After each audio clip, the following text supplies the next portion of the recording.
Chapter 925.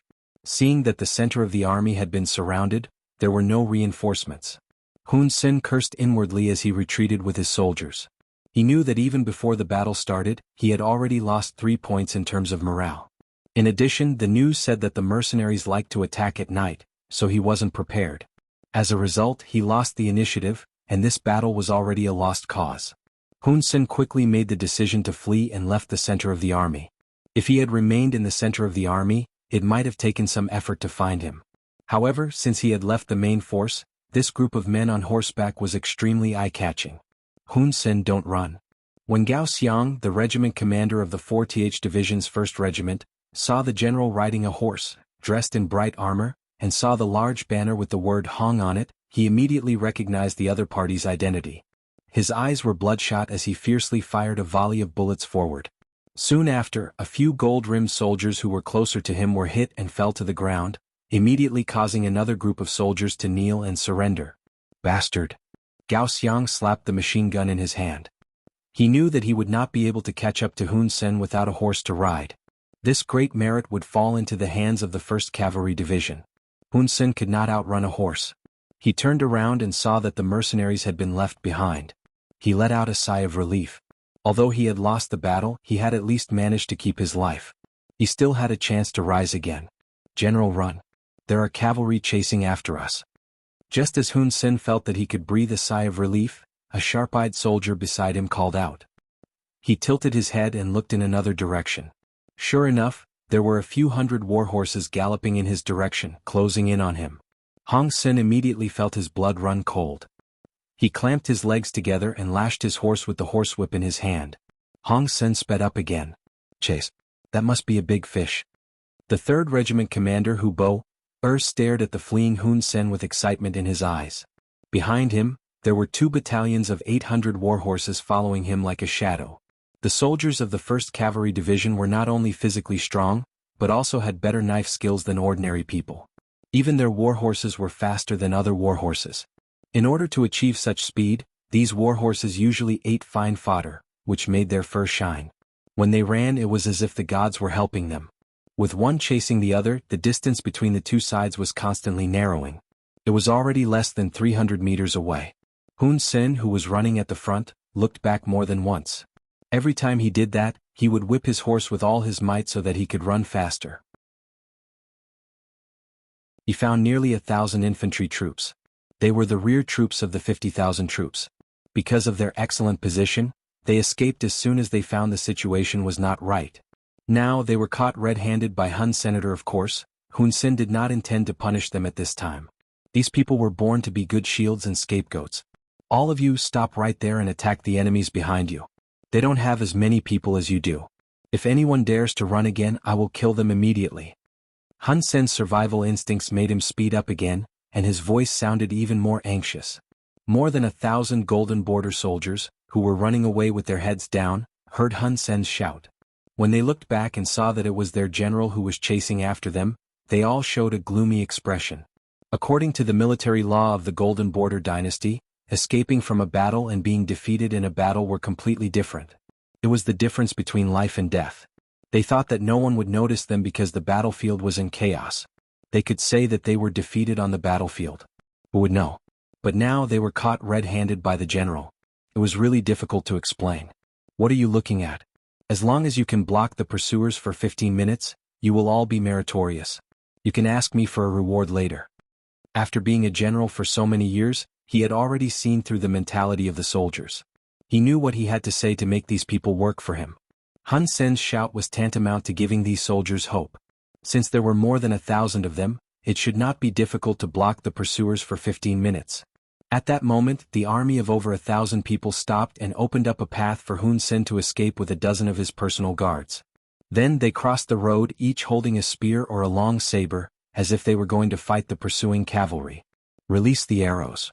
Seeing that the prey was about to escape, Hu Bo was not willing to let it go. He took the lead and shot an arrow.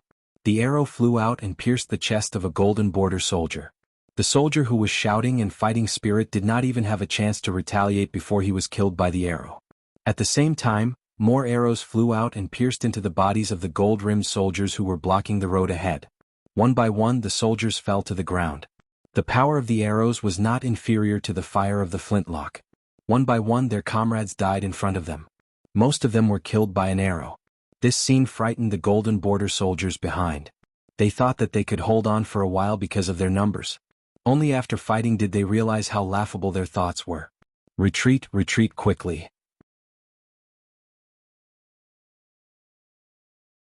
Chapter 9:26. The sound of something breaking through the air came from behind him.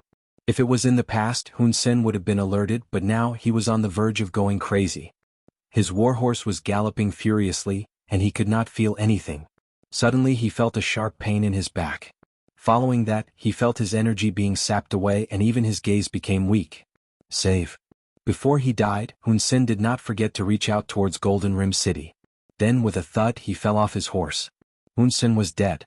Hun Sen had died in battle and his corpse was picked up by Hua Bo-er, who rushed over and carried on his horse. The army returned victorious. This time Hua Bo-er had killed to his heart's content. He once again felt as though he had galloped through the grasslands without being defeated. This was all thanks to the 1st Cavalry Division and Yang Qindong. In this battle they had killed over 10,000 enemies, captured 30,000 and escaped. With such a result, the combined losses of the Cold Front Division and the 1st Cavalry Division only amounted to less than 100 casualties. Soon after, Yang Qindong arrived and held a celebration. In front of the 8,000 auxiliary soldiers, 8,000 Laotian soldiers and hundreds of thousands of civilians, he gave a great performance to the 1st Cavalry Division and the 4th Division of Lung Fong. With a wave of his hand, 5 silver carriages were pushed out. These were the rewards he had given to the 2 divisions. After chasing Hun Sen for tens of li, Hua Bo-er, who had killed Hun Sen, was praised by Yang Qindong. He was awarded a 2nd-class merit medal and a gold medal. He had also become the first knight of the 1st Cavalry Division to receive such an honor. Hua Bo-er received the medal from Yang Qindong with tears in his eyes. He then thanked Yang Qindong profusely, starting from how he was a defeated general. For someone of his status, after Tua Buwa's death, it should have been difficult for him to make a name for himself. However, the mercenaries did not care about your past, only your current performance. Hua Bo-er had a new lease of life, and his deeds quickly spread across the land.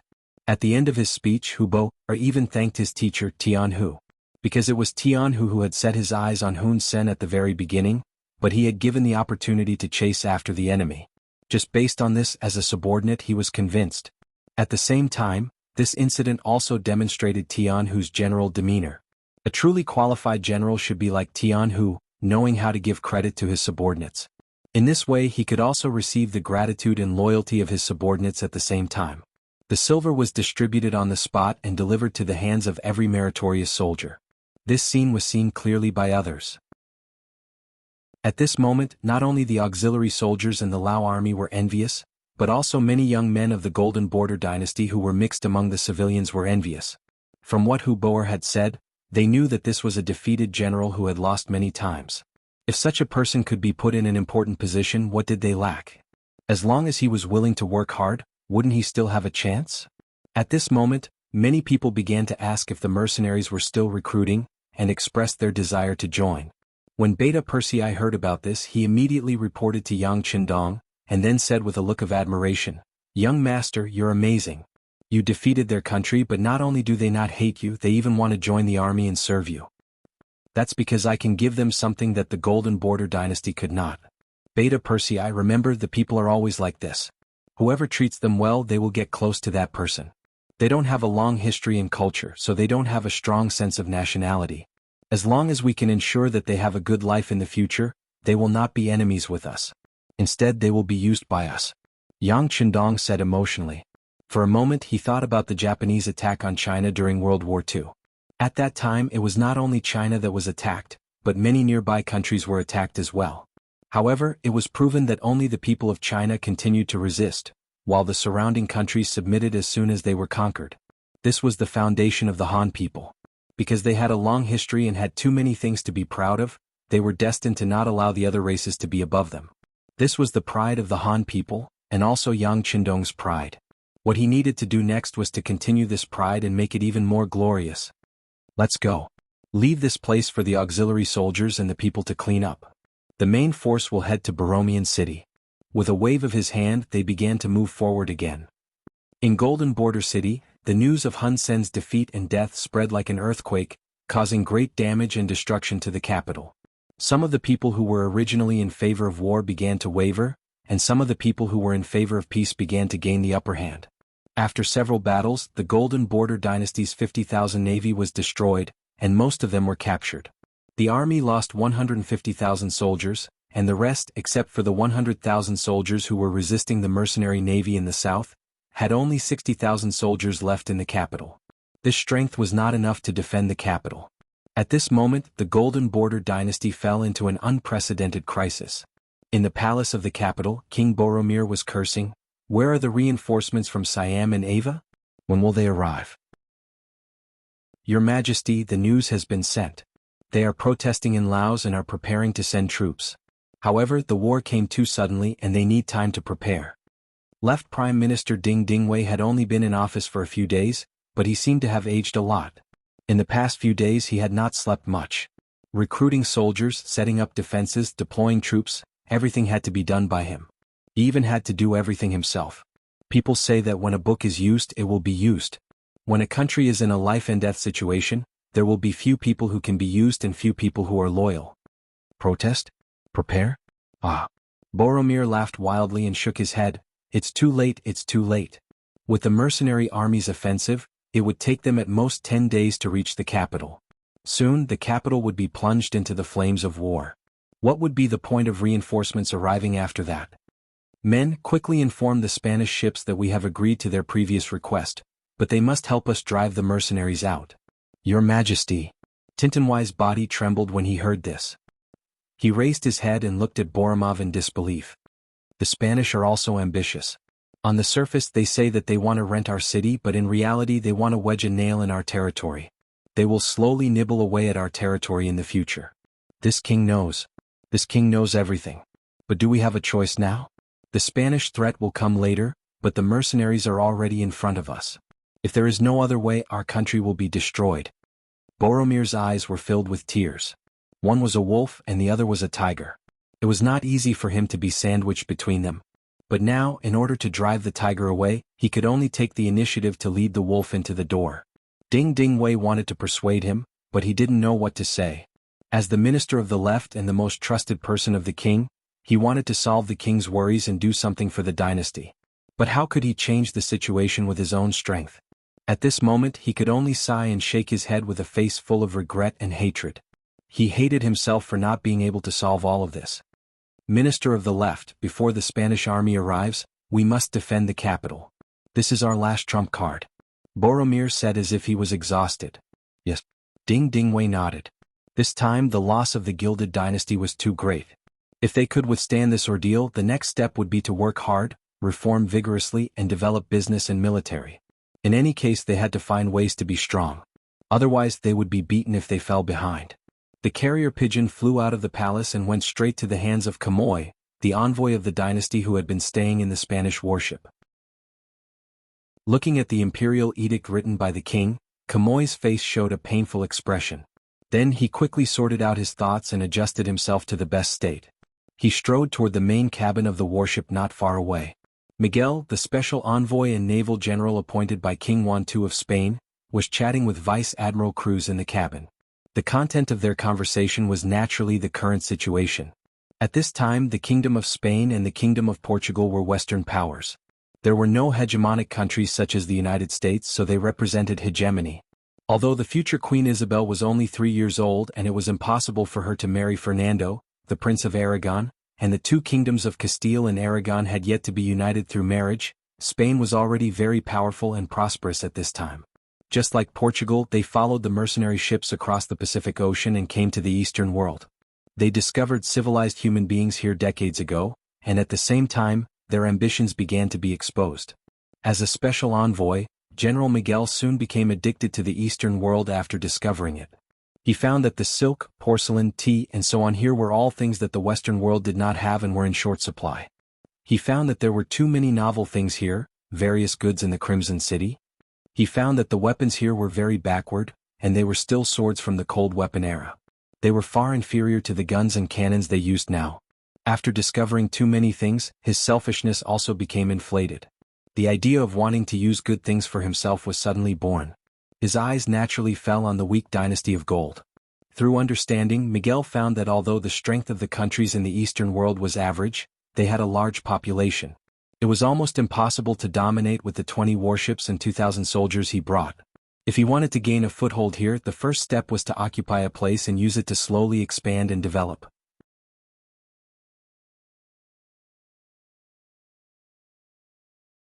He also deliberately pointed out that the mercenaries and the Golden Rim dynasty were in a stalemate and the Golden Rim dynasty had agreed to their request to rent a city. The indirect meaning was very obvious. The Golden Rim dynasty agreed. If the mercenaries didn't agree, then the next course of action for the Spanish warships was very clear. Damn, only 20 warships and they are so arrogant. They don't want to live. After hearing the other party's request, Long Yunqian's face showed an angry look. The translator sent by the First Red Nest Academy didn't speak. He knew that some words couldn't be translated casually. What did he say? Cruz looked at the translator puzzled. Although he didn't understand Chinese, he could see that Long Yunqian's expression seemed to be a bit wrong and his mood seemed to be a little bad. Division Commander Long said that he can't decide on this matter and needs to ask for instructions from above. The translator had no choice but to find an excuse with a smile. Well, then we'll wait for you to make a decision, but please hurry up. Our warships are parked not far away. As long as you agree, we can immediately provide artillery support to help you repel the soldiers of the Golden Rim dynasty. Cruz said proudly. At this moment, it was as if he could dominate the battle with a single move. Okay. The interpreter nodded with a smile, then conveyed Kurlut's message to Long Yuntian. At the end, he added some words of his own. Commander Long, you should ask the dean before making a decision on this matter. Well, yes, asked the sixth young master. Long Yuntian nodded and agreed. He asked the translator to arrange a place for Cruz to rest. He went to the telegraph room and reported what happened here. The telegram was quickly sent to Yang Qindong. After reading it, his face was as calm as water, but the movements of his hands had completely exposed his thoughts. The telegram was tightly clenched into a ball by his right hand. Beta Persei telegram. Beta Persei, who rarely saw the sixth young master angry, immediately took out his pen and paper. At the same time he felt sad for some people. Although he didn't know what the telegram was about, provoking the young master was no different from provoking the king of hell. The telegram was sent out and quickly reached Long Yuntian's hands. Looking at the telegram in his hand, his expression was first surprised, then excited and then dignified. Then he shouted, "Come, invite that Spanish Deputy General over." 3 hours later, Deputy General Cruz reappeared on the Spanish warship and reported the whole negotiation to the envoy Miguel. Did they agree? Miguel's face revealed a hint of surprise. Yes, General. Not only did they agree, but they also fully satisfied our requirements. They will give us 3 cities as a foothold. Haha, in fact, this is easy to figure out. These territories are not theirs to begin with. Naturally, they won't feel bad about giving them away. Of course, they also made 2 requests. Cruz smiled and took out the contract he signed with Long Yuntian. What are the requests? Miguel asked. First, find out the military headquarters of the Goldilocks dynasty in the south, and then destroy them. Second, hand over the messenger of the Goldilocks dynasty, Kamoy, to them. When Cruz said these 2 requests, there was no strange look on his face. Not only him, but even Miguel also did not show a curious look. It was probably because these 2 requests were nothing to him at all. Or perhaps, this was an opportunity for them to show their strong combat power. It was a way to show off their means. Okay, agree to them. This time, we will use this opportunity to attack the people of the Goldilocks dynasty and let the mercenaries see our strength. In this way, let's see if they dare to be dishonest when dealing with us in the future. Yes, General. Should I invite Kamoy over? Kurlutz had a sinister smile on his face. Kamoy, who was locked in the room, was still anxiously waiting for Miguel's answer. This time, in order to solve the siege of the capital, the king even agreed to give up the land and the city. This showed that the capital was already very dangerous. Now he only hoped that Miguel would agree to his request quickly. In the long wait, every passing minute was a torture for him. Finally, there was a knock on the door and Cruz's voice came out, "Mr. Messenger, our general wants to see you."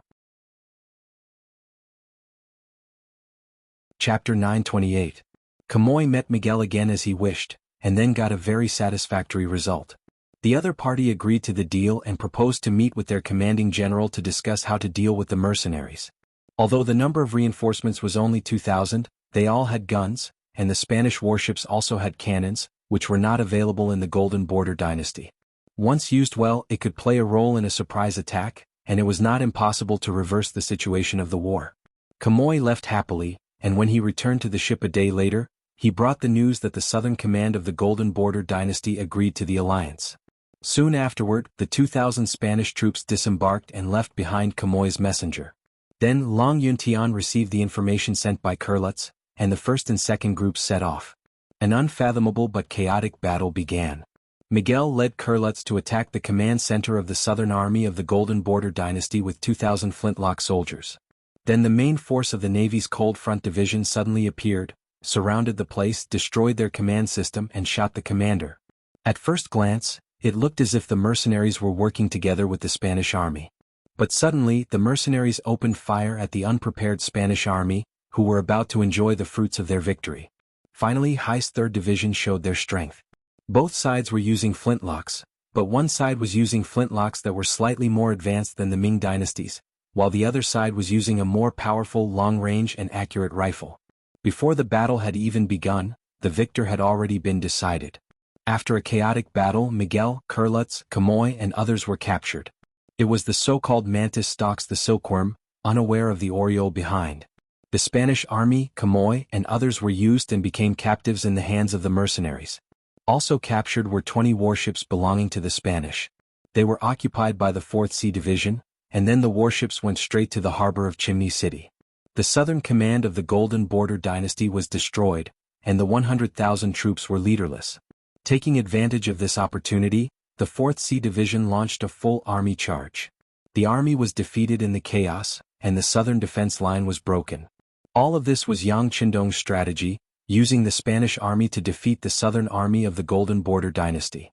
Judging from the results, the process was not complicated, but it was complicated to have the courage to attack the Spanish. In other people's eyes, they definitely wouldn't act rashly without knowing the details. However, in Yang Qindong's eyes, all of this was nothing. First, he made use of the other party's belief in the contract to make them fight for him. After that, he immediately sent out troops to encircle and annihilate them. Now, it seemed that the plan was well thought out and the result was successful. As for whether Spain would send people to cause trouble for him in the future? Sorry, even if they didn't come looking for trouble, Yang Qindong would still fight them. To him, it was only a matter of time. This time it was just an appetizer. The defeat on the southern front was like adding hail to snow. The Golden Rim Dynasty was completely in a passive position. At this moment, the 4th Army Division led by Yang Qindong and the 1st World Cavalry Regiment had successfully occupied the eastern city of Borromean. At this point, they were only separated from the capital by Dakmeo City. It was no exaggeration to say that the Golden Rim city of the Golden Rim Dynasty had appeared in front of the mercenaries. It was only a matter of time before they captured it. In the capital of Golden Rim City, when the news came, the entire capital was in chaos. Countless merchants and people wanted to escape from the war. There were even many family members of the officials among them. Left Prime Minister Ding Dingwei, who had long predicted this, gave a death order. The 4 cities were closed. Even if they were trapped in the city and died, no one was allowed to escape. It was not that Ding Dingwei was ruthless. It was just that such a chaotic situation was likely to give the mercenaries a chance to enter the city. If that was the case, they would lose their last chance to negotiate with the mercenaries. Once the royal family was destroyed, Ding Dingwei would become the biggest sinner. The royal palace was no longer as high-spirited as before. Whether it was King Boromir, left Prime Minister Ding Dingwei, or Dagon, who was the general of the city's defense, they all looked very disheveled at this moment. Everyone looked much older and more haggard. What's the situation in the city? Is there any news from the Allies' reinforcements? Boromir was still sitting on the throne, but at this moment, his eyes were listless and his body was weak. The 4 gates are closed. No one is allowed to leave the city. The situation is still stable. The food in the city is enough for at least 3 months. As for the Allies' reinforcements, they said that they are still preparing. They want us to hold on for 1 more month no matter what. Left Prime Minister Ding Dingwei said these words weakly. He knew in his heart that the Golden Rim Dynasty was finished. 1 month. Boromir sneered. The mercenaries' progress was so fast that not only did they catch him off guard but also the Allies. Since that was the case, there was no need to rely on them. His gaze moved from Ding Dingwei to General Dagon. If we defend Golden Rim City to the death, can we hold on for a month? This. Dagon looked troubled.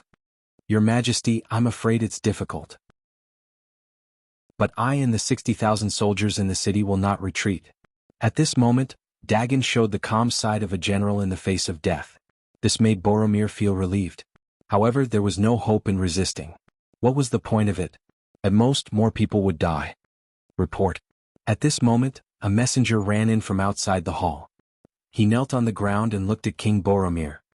He lowered his head and said nervously, Your Majesty, news just came from the front lines. Darkmouth City has opened its gates and surrendered. The main force of the mercenaries is coming to the royal city. Ha ha ha. Boromir laughed when he heard the news. Then he smashed the crown that symbolized his status as a king on the ground. Surrender? Surrender? Could it be that this prince has mistreated them? Why don't they even have the courage to resist? What? Ding Dingway saw Boromir roaring like a madman and repeatedly said, Your Majesty, take care of yourself. Okay, you don't have to persuade me. My days are numbered, my days are numbered. Boromir shook his head. After a long while, he looked at Ding Dingway and said in an extremely weak voice, Since that is the case, let's negotiate with them and surrender. After saying this, Boromir seemed to have exhausted all his strength. Then he plopped back on the throne and waved his hand repeatedly. He wanted Ding Dingway and Dagon to make the decision. The two civil and military officials wanted to say some words of comfort, but they felt that anything they said would be useless. They cupped their hands and left. Instead of saying anything, they might as well do what they were about to do. At the very least, they had to seek some benefits for their king through negotiations. They had to take advantage of the fact that they could still defend the royal city and make some demands. Right Minister Ducey's residence was heavily guarded by soldiers. No matter how chaotic the royal city was, this place was still as peaceful as before. No one could disturb this place. Skylark's residence was the best protection. This was the backup plan that Boromir had left for himself. It had only been 20 days since the start of the war, but the situation had already turned upside down. Things had remained the same, but people had changed. Left Minister Ding Dingway and General Dagon appeared in the Right Minister's residence together. The former Right Minister, Dagon, tactfully avoided meeting them. Ever since he agreed to go to court with Skylark, he was destined to retire from politics and enter business. Seeing that he was about to get what he wanted, he would naturally think of a way to facilitate this peace negotiation. In an extremely elegant and remote courtyard, the three of them met. Yunk was still as calm as ever. Even when Ding Dingway and Daen came together, he didn't give them a second glance and continued to brew his tea. However, there were 2 chairs placed in front of him, indicating that he had already prepared everything. This place is really peaceful. I didn't expect Mr. Yun to be so calm when the outside world is so chaotic. It is truly admirable. Ding Dingway looked at the surroundings and said emotionally, Don't worry, King Boromir can also live such a peaceful life in the future. As long as he doesn't want to, he can refuse to see any guests. At this moment, the tea was ready. Skylark poured a cup for each of the guests and pointed to the chairs in front of him. Thank you. Ding Dingway and Dagon looked at each other and sat down together. The negotiation officially began. If we choose to surrender now, I don't know how the Duke of Loyalty is going to treat my king and the ministers. Ding Dingway took a sip of tea and went straight to the point. The king will be put under house arrest, and the other ministers will hand over half of their property. They will then be transformed into ordinary people. Of course, if anyone wants to serve the Duke of Loyalty, they can also submit an application. We will make appropriate arrangements according to their ability. Skylark quickly answered. He had studied these matters repeatedly over the years and already knew what to do. Skylark's answer was not out of Ding Dingway's expectations. As far as he knew, the king of Jiaoji and the king of Lansong Kingdom were also treated the same way. However, he didn't expect it to be the Golden Bien Dynasty's turn so soon. Thinking about it, it was as if everything happened yesterday. Although he knew that things should be done this way since it was a peace negotiation, of course, he had to strive for more conditions that were beneficial to him. Ding Dingway immediately said, I still have 60,000 soldiers in the capital, and I still have the ability to fight. My king is not a defeated king. It seems a bit unreasonable to still have the same conditions. You still have 60,000 soldiers? Skylark seemed to be interested and raised his head. Chapter 929. Yes, we still have 60,000 soldiers. They are all elites and they can fight against many on the battlefield. We are really... General Dagon wanted to continue his introduction. Unexpectedly, Skylark opened her mouth and said, "They're just chickens and dogs. If you're not convinced, you can fight. The mercenaries can easily destroy them with less than 10,000 men. Do you believe me?" Skylark's calm aura changed as his gaze landed on Daen's body, becoming a little sharper. Dagon, who was being stared at, wanted to say no and shake his head. However, he knew that the people were in chaos and the morale of the army was low. The so-called 60,000 soldiers were just a number. If they really faced the mercenaries, they would definitely lose. Ding Wei sighed in his heart. He knew that his idea of using the army as a bargaining chip had failed. He also knew that they were meat on the chopping block. They had lost the right to speak and the right to make conditions. Young seemed to have noticed that Ding Wei was past his prime. He took out a telegram and placed it on the table. As the general of Chuanlong City, Hamo should have defended the city to the death and waited for reinforcements. However, not only did he not do so, he did not protect the people under his rule. Instead, he set his horse on fire, causing tens of thousands of people in the city to be injured and killed. Not only that, you even put the blame on the mercenaries. Now that Hamo has been captured, he has told the truth. Soon the truth will be revealed to the world. As an envoy, Hamo did not refuse the unreasonable request made by the Spanish army. Instead, he agreed to cede a city in exchange for benefits and asked them to send troops to deal with the mercenaries. This is clearly an act of dividing the country. He is a sinner of the Golden Border Dynasty.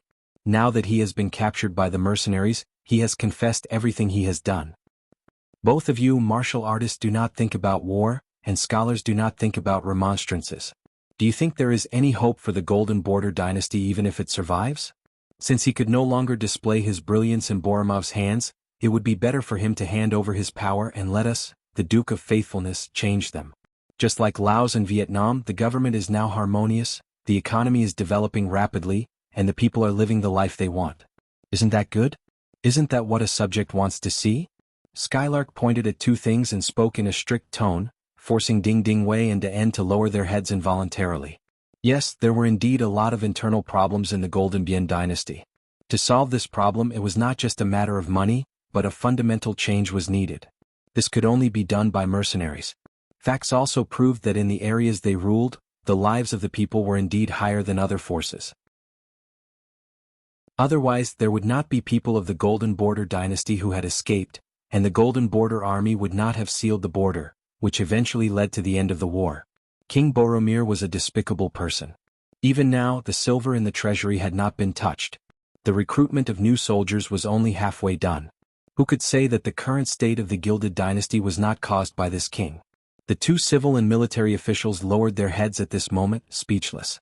They really did not know what to say. On the other hand, Skylark's stern expression disappeared in an instant. She regained her calm expression and said, "The Duke of Loyalty has already sent an order. Boromir must step down and leave this place. He must rush to another place where he is under house arrest. Of course, his safety is guaranteed. Not only that, but the two of you, as loyal subjects, have a chance to see him once a year. It can be regarded as doing your duty as a subject. Oh, by the way, to do this, the two of you must stay and continue to do something for the Golden Bien dynasty. Otherwise, you will not have such qualifications. Stay." Both Ding Wei and Daen were stunned. They did not understand what Skylark meant. "Yes, stay. This is the Duke of Loyalty's order. Now that the Golden Bien dynasty has been established, there are many things to be done. The two of you know the situation here better. Recently, your performance has also proved your ability and your character. The Duke of Loyalty admires this very much, so he asked you to stay. In the future, the Golden Bien dynasty will no longer exist, and it will be renamed Cambodia Province. Daen will be the garrison general here, responsible for the reconstruction of the army and the security of the province.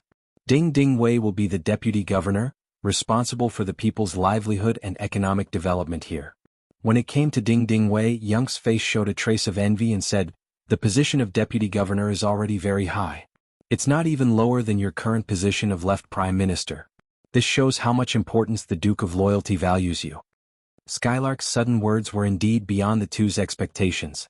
They only wanted to be loyal to King Boromir, who had given them a lot of kindness. They did not expect to be chosen by the Duke of Loyalty. For a moment they did not know how to answer. However, Ding Wei was accustomed to storms and waves. After a moment of hesitation, he replied, "What if we don't agree? The Duke of Loyalty will not force anyone. If the two of you do not agree, You can enjoy the same treatment as the other ministers. However, I still suggest that the two of you stay. After all, we have persevered until now not only because of Boromir, but also because of the people in the army. The Duke of Loyalty said that as long as the two of you stay, there will be no problem with the funds. As long as the expenses are reasonable, he will approve. Not only that, but the treasury left behind by Boromir will also be left in Cambodia province. After the war, there are many things waiting to be done. The people are in a terrible situation. If we want their standard of living to catch up or even catch up with Laos and Vietnam, we will need to invest a lot of money. This is a good opportunity. I personally think that only the two of you understand the situation here. With the two of you, the people here will suffer less and they will not be bullied. If it was someone else, everything would be different. Although Yunk said that Yang Chendong would not force anyone, what he meant was that they should stay and ask them in the name of the people. This was Yang Chendong's intention. History had proven that the method of controlling the barbarians with the barbarians was effective. Since that was the case, why should he give up what was near and seek what was far away? He only needed to arrange the position of a provincial governor to oversee the overall situation. As for the other cadres, he still needed to keep some of the old ministers. This way he could save a lot of time to understand and work together. Ding Ding Wei and Den listened attentively. Their hearts were already somewhat moved. Yunk had already said that the treasury would not be taken away, and the Duke of Loyalty would invest more money. In this way, with the idea that money made the world go round, the future Phnom Penh dynasty, no. It should be said that the future of Cambodia province was still promising. Both of them were not too old and they also wanted to do something. Now that the era of Boromir had passed, even if it was for the sake of the future generations, they should do well. After this incident, the relationship between Yunk and the other two seemed to be a lot closer. When the two of them negotiated, they began to set out from the perspective of how to rebuild Cambodia province. Naturally, everything went according to their wishes. 4 days later, on the 31st day of the mercenaries' counterattack on the first blockade in Shangding City, the negotiation ended. On behalf of the mercenaries, Yunk accepted the surrender letter from King Boromir of the former Phnom Penh dynasty. From the beginning to the end, it only took a month. Although there was still a lot of work to be done after this, the speed at which the armed forces of a kingdom were disarmed was still shocking. Yang Chendong had said before that he would solve the problem of the Phnom Penh dynasty by force in 1 to 2 months. Now he had done it, and it was done with the best standards. This made Luan Shaochen, the governor of Laos, who was in charge of logistics, feel less pressure. In order to restrain Siam and Ava from sending troops to help the Phnom Penh dynasty, Luan Shaochen first gave the merchants of the two countries a tax reduction and discounts on goods, and other benefits to show their friendship. It turned out that this trick was indeed very effective. When the news of the war came, the Phnom Penh dynasty sent people to seek military support from the two allies. These merchants made a lot of obstacles, which slowed down the speed of the two countries' troops. Now that the Phnom Penh dynasty had changed its name to Cambodia province, their army still had not been assembled. Without external interference, now that the war was over, Siam and Ava had no reason to send troops. While they had to swallow this bitter fruit, they also began to strengthen their armaments because they had a feeling that the rapidly developing mercenary army would not let them stay.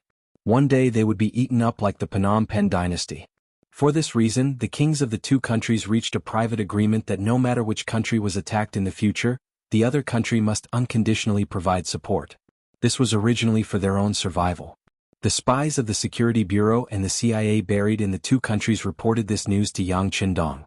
He just glanced at it and threw it aside. What he needed to do now was to stabilize the situation in Cambodia. It was true that he did not have more strength to conquer other countries. It was not that he did not have enough soldiers to conquer these two small countries, but that he did not have enough manpower to occupy and manage them. Not to mention, as soon as the war started, Baiming and Nanming had already taken action. Chapter 930. As more and more Han people entered the grassland's first city, and these Han people were sent there after being trained in Chichen City, the spies of the northern and southern Ming went there one after another, using various means to extract information from these people. Yang Chendong was the leader of the mercenaries, and the fact that Chichen City was his headquarters was basically known to the whole world. This time, Yang Chendong took the initiative to attack the Phnom Penh dynasty, which made the northern and southern Ming feel a strong sense of crisis, so they also learned from him and took the initiative to start the expansion journey. For example, the southern Ming took the initiative to send an army to approach the sphere of influence of the king of Minzhuang, Baiming also began to mobilize an army to rush to Dadong Mansion and Xian Mansion. They wanted to launch a pincer attack on the Walla leader Yeshen in the Hetao area. The situation suddenly became tense because of this. Yang Qindong also ordered the commander of Tiger's Man in the first city to keep an eye on Baiming's every move. Once they found out that they had bad intentions, they should not be soft-hearted or afraid. When the enemy attacked, they just had to deal with them properly. While the first city was ready to defend, Yang Qindong also sent a telegram to the general of Yunnan province, Hong Jin, to send troops to Liangshan. He wanted to show his presence in front of the forces of Baiming and the king of Minzhuang, and also indirectly warn both sides to be careful of his existence as a fisherman. In terms of original intention, Yang Qindong did not want to see the southern Ming unify the south. A strong and complete southern Ming was not what Yang Qindong wanted to see now. What he wanted to see was a serious internal friction in the southern Ming, which would play a better role in promoting his presence there in the future. No matter how chaotic the situation outside was, Yang Qindong's eyes were still on the newly established Cambodia province.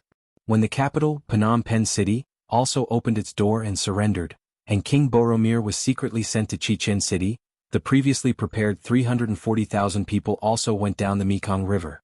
Among the 340,000 people, there were Han people in Chichen City, Mongols in the first city, and foreigners in Laos and Yunnan province. Yang Qindong adopted the method of mixing sand to reduce the proportion of the original residents. However, in the face of Cambodia, which had a population of 4 million people, a mere 300,000 people could not solve any fundamental problems, which was also what troubled him the most recently. Sun Xiaoguang was one of the cadres that Yu Qian, the governor of Chichen City, valued highly. When he was less than 40 years old, he was found to have the ability to manage and see the overall situation. He began to be put in an important position and participated in the construction of Chichen City. This time, when Yang Qindong asked Yu Qian for him, he was entrusted with an important position and became the first governor of Cambodia province. At this time he was standing in the palace of Phnom Penh City, reporting to Yang Qindong about his work and some of the difficulties he was facing now. Governor Sun, leave a quarter of the palace as my office in the future. You can rebuild the rest of the place into a commercial street. Compared to the special geographical location of Cambodia province, this place will become an important base for the business of the sea route. If it is done well, the business here will be very promising. This can also make this place a place to generate tax. You must seize the opportunity. Looking at Sun Xiaoguang, Yang Qindong gave advice on the local conditions. Yes, sixth young master, Xiaoguang understands. Sun Xiaoguang replied in a deep voice. Although in terms of age he was much older than Yang Qindong, it did not prevent him from admiring the sixth young master. Perhaps in the entire Chichen City, there was no one who did not respect the sixth young master who had brought them everything they had today. Compared to Laos and Vietnam province, Cambodia's territory is not very big. It should be easier to manage. I will see your performance. By the way, do you have any difficulties? Feel free to tell me. If I can solve it, I will help you. Yang Qindong spoke again.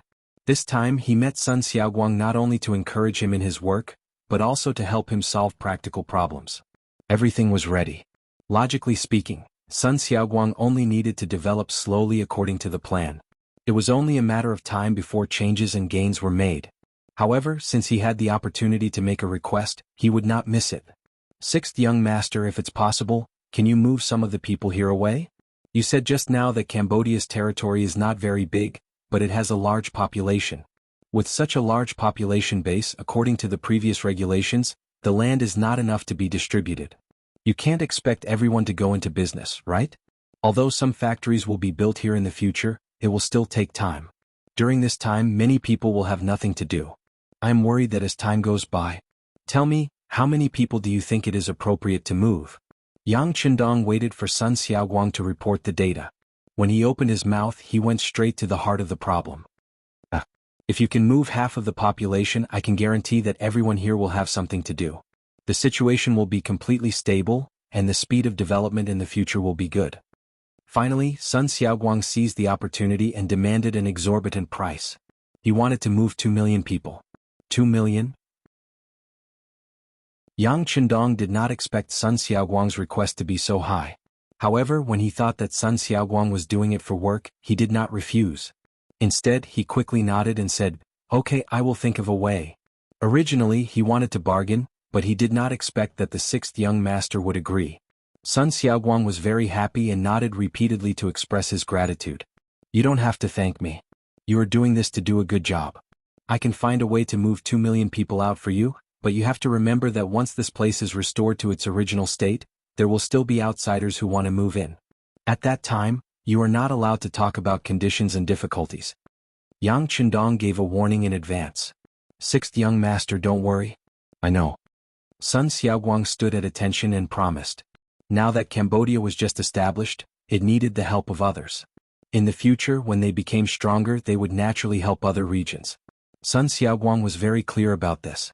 Not long after, Sun Xiaoguang left happily, leaving Yang Qindong standing there looking at the map with his brows furrowed. Looking at his current forces, needless to say, Chichen City was the place where the Han people gathered. People from Cambodia were not qualified to go there, so they could be excluded. Shur City had the smallest population, about 200,000. However, it was not rich in resources, so it was difficult to be self-sufficient. Therefore, he could not send a large number of people there. Vietnamese province already had a population of 3 million. It was not impossible to accommodate more people, but it would only increase the burden there. The same was true for Lao province, which had a population of 3 million. It also needed development, but it could not absorb more people. Since these forces could not do it, he could not throw the 2 million people that Sun Xiaoguang proposed to move into the sea. Wait, see. Yang Qindong's mind flashed an idea in an instant. Then his eyes fell on the sea. In a few breaths, layers of ideas formed in his mind. Then he punched the place marked on the map as Luzon Island with a smile in his eyes. In ancient times, Luzon Island was a small country called Luzon. Since the Song and Yuan dynasties, China's merchant ships often came here to trade. China's ancient books called it Little Luzon. There were special articles in the East and West Western studies, and Ming history, foreign biographies. In the third year of the Ming Yongle dynasty, 1405, the eunuch of the Three Guarantees, Zheng He, led a huge fleet to Luzon. He was appointed as the governor of Luzon by the Yongle emperor. He was in charge of the country's politics, economy, military, and culture. He served for 20 years, 1405 to 1424. During this period, Su spared no effort to promote the Chinese culture. He implemented the rule of Confucianism and benevolence. He spread the advanced technology of agriculture, fishing, industry, and commerce in southern Min. He promoted shipbuilding, textile, pottery, tea, and other industries, making outstanding contributions to the social stability, economic development, and cultural prosperity of Luzon. Today, Luzon Island was still considered one of the vassal states of the Great Ming Dynasty. After the north and south were clearly separated, their strength was greatly reduced.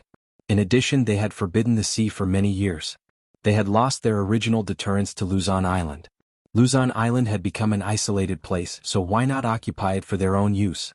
In fact, in 1450, the Arab merchant Said Abu Bakr had already established an Islamic regime in the southern part of Luzon Island. In the future, history would call this place the Philippines. Now they were only building their own forces on the southern island. Once they had a firm foothold, even if they didn't take over Luzon Island, other forces would also be tempted. Since that was the case, why should he be polite? The only thing he needed to worry about was that once the news of occupying Luzon Island spread back to the Ming Dynasty, would it affect the current relationship between the two sides? After all, Luzon Island was not far from the Ming Dynasty. The previous governor was appointed by the Ming Dynasty.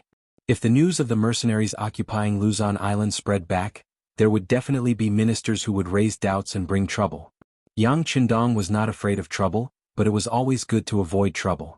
Suddenly, Yang Qindong thought of something and asked Beta Persei, who was standing next to him. Beta Persei, I remember that we seem to have captured 20 large and medium-sized warships from Spain, right? Yes, young master. Those warships are very different from our warships. They have been sent to the shipyard in Cheng City for research. Beta Persei didn't know what was going on, but he still answered truthfully. Very good. Send a telegram to Commander Gao Xiong immediately. Tell him that I want to see him and ask him to come quickly. Yang Qindong nodded. Learning from each other's strengths to make up for one's weaknesses was what he taught the technicians in Cheng City. They were able to combine it with reality, which made him very pleased. Of course, he was even happier about the great use these 20 warships would bring to him. Beta Persei sent the telegram. 3 days later, Commander Gao Xiong rushed all the way from the sea to the port of Kampot. Then he rode all the way to the palace of Cambodia and saw Yang Qindong. Chapter 931. As soon as the two sides met, Yang Qindong pointed to the Luzon Island area on the sand table and asked Gao Xiong, "How is it? Do you have the confidence to conquer this place in one bite?" Gao Xiong, who looked at the sand table, was surprised. "Luzon Island?" "Yes, it's Luzon Island." Yang Qindong nodded in agreement. Gao Xiong did not answer immediately. Instead, he thought for a moment before replying, "Sixth young master, our people have landed on this island more than once. We are very clear about the situation inside. Their defense is very weak. There is no problem in taking them down. However, there are many Han people there, and they have a close relationship with the Great Ming Dynasty. If we attack them, I'm afraid." Gao Xiong did not continue, but the meaning was very clear. If they attacked Luzon Island, it would cause dissatisfaction from the Great Ming Dynasty. Now, all the supply and demand of the first city had to pass through the land of Baiming. Once the relationship was strained, there would be no benefits between them. It doesn't matter. Times have changed. With our current strength, we can't launch an attack on the southern Baiming Dynasty, but we can still wipe out some of the forces in the periphery. Besides, this time we don't have to use the banner of mercenaries. You know that your 3rd Sea Division captured 20 Spanish ships before, right? Yang Qindong only gave a slight hint, but Gao Xiong immediately understood the meaning behind it. He immediately said, "Sixth young master, you want to arrange them to attack Luzon Island?" "Oh, I understand. Please rest assured, sixth young master. I will prepare it immediately. I promise that no one will know about it. This is our intention." Good. Commander Gao, this time we have dealt with the Spanish ships. I believe that it won't be long before they send more people. In addition, the Portuguese ships are still wandering in this area. No matter how good the things are, it won't be enough for so many people to share it. What's more, this young master has never thought of sharing with them. Even if one day the conditions permit, we will go out and occupy more places, so the construction of the navy is not waiting for us. Just one army is not enough. Does the sixth young master mean that he wants to form an army? Gao Xiong was smart, and he immediately understood the hidden meaning behind those words. Yes. Next, they would need to form another army, but there would be more armies in the future. In the future, when the armies were combined, they would still need to form a division. There was still a long way to go. As for you, you have to be prepared to shoulder the heavy burden. After we take down Luzon Island, we will establish the Navy headquarters. At that time, you will be the first deputy commander. Yang Qindong patted Gao Xiong's shoulder. Gao Xiong was steady, had a strong view of the big picture, and was good at commanding. On the second day after Luzon changed its flag, a large number of ships with the flag of 5 stars suddenly appeared. They surrounded the 10 ships with the flag of Spain, and after a fierce battle, they destroyed them. The main commander, Miguel, and the deputy commander, Cruz, were captured and then taken away in public. This scene was witnessed by many merchants at the northern port of Luzon. At this point, the plan was successfully completed. Yang Qindong used the 2 captured enemy generals and the 10 ships to act and reasonably occupy Luzon Island. They had defeated the Western powers and returned safely to Luzon Island. When the news spread, even if the Southern and Southern Ming dynasties knew about it, they could not say anything. As for why the mercenaries did not leave and instead sent troops to guard the place, it was easier to explain. After all, this place had become the target of other countries. They only stayed to better protect this place. After Luzon Island became Yang Qindong's new power, they expanded the northern dock according to his request and renamed it Port Luzon. At the same time, a new city, Luzon City, was built on the island.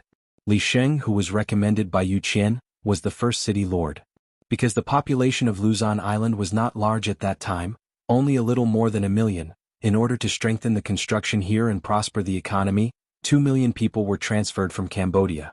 At this point, Yang Qindong had fulfilled his promise to Governor Sun Xiaoguang. After Luzon Island became a member of Yang Qindong's sphere of influence, they had successfully taken control of the Ming Dynasty's South China Sea. Relying on Ryukyu Island, Luzon Island, and the docks and harbors of Yunnan Province, they had formed a pocket above the sea. Without their consent, any ships of any power that entered this place might face a heavy blow from 3 sides. The mission of capturing Luzon Island was successfully completed. The time came to May of 1454 AD. At this time, the second wife, Qiao Yin, was about to give birth. Yang Qindong gave up all military affairs and returned to Chinan City to accompany Qiao Yin, who was about to give birth, to wait for the birth of his first child. Yang Qindong stopped, and the provinces under his power also settled down. Those that should be developed continued to develop, and those that should be stabilized seized the time to stabilize. The Navy headquarters also passed a resolution to build the Second Sea Army, appointing Yue Guang as the commander. There were 4, 5, and 6 naval divisions under his command, with a total of more than 26,000 officers. At the same time, it was announced that from today onwards, the mercenaries would be renamed the Five-Star Army, and it was announced to the world. The mercenaries changed their name to the Five-Star Army, which was definitely a big deal. However, there were not many people who really paid attention to this at the moment. Everything was following Yang Qindong's attack on the Phnom Penh dynasty. The various forces also took the opportunity to seek opportunities to seize their own benefits. Shortly after learning the news that the mercenaries launched an attack on the Phnom Penh dynasty, the king of Minzhuang Zhu Huiqiu proclaimed himself King Nanming and announced to the world. Not long after, he sent troops to Yunnan, where King Mu Bin of Shiping was located. For King Nanming Zhu Huiqiu, his location was not satisfactory. To the north and east there was Baiming's army, to the west there was King Mu's army, and to the south there was the mercenaries' territory of Yunnan province. He was surrounded on all sides and there was not even a safe way out. Once something happened, wouldn't his life be in danger? In order to solve this problem, he was bound to kill his way out. After thinking about it, he set his target on Yunnan, where King Shiping was located. This was also a last resort. Relatively speaking, among the 3 forces that surrounded him, King Shiping was the easiest to bully. In order to achieve the goal of one hit, Zhu Huiqiu mobilized 100,000 troops and gave a heavy blow to Mu Bin, who was under Yunnan, without warning. Unfortunately, because the news was leaked in advance, he did not achieve the goal of one hit. He only managed to severely injure Mu Bin. However, just as King Nanming wanted to take down the entire Yunnan, Nanming sent troops.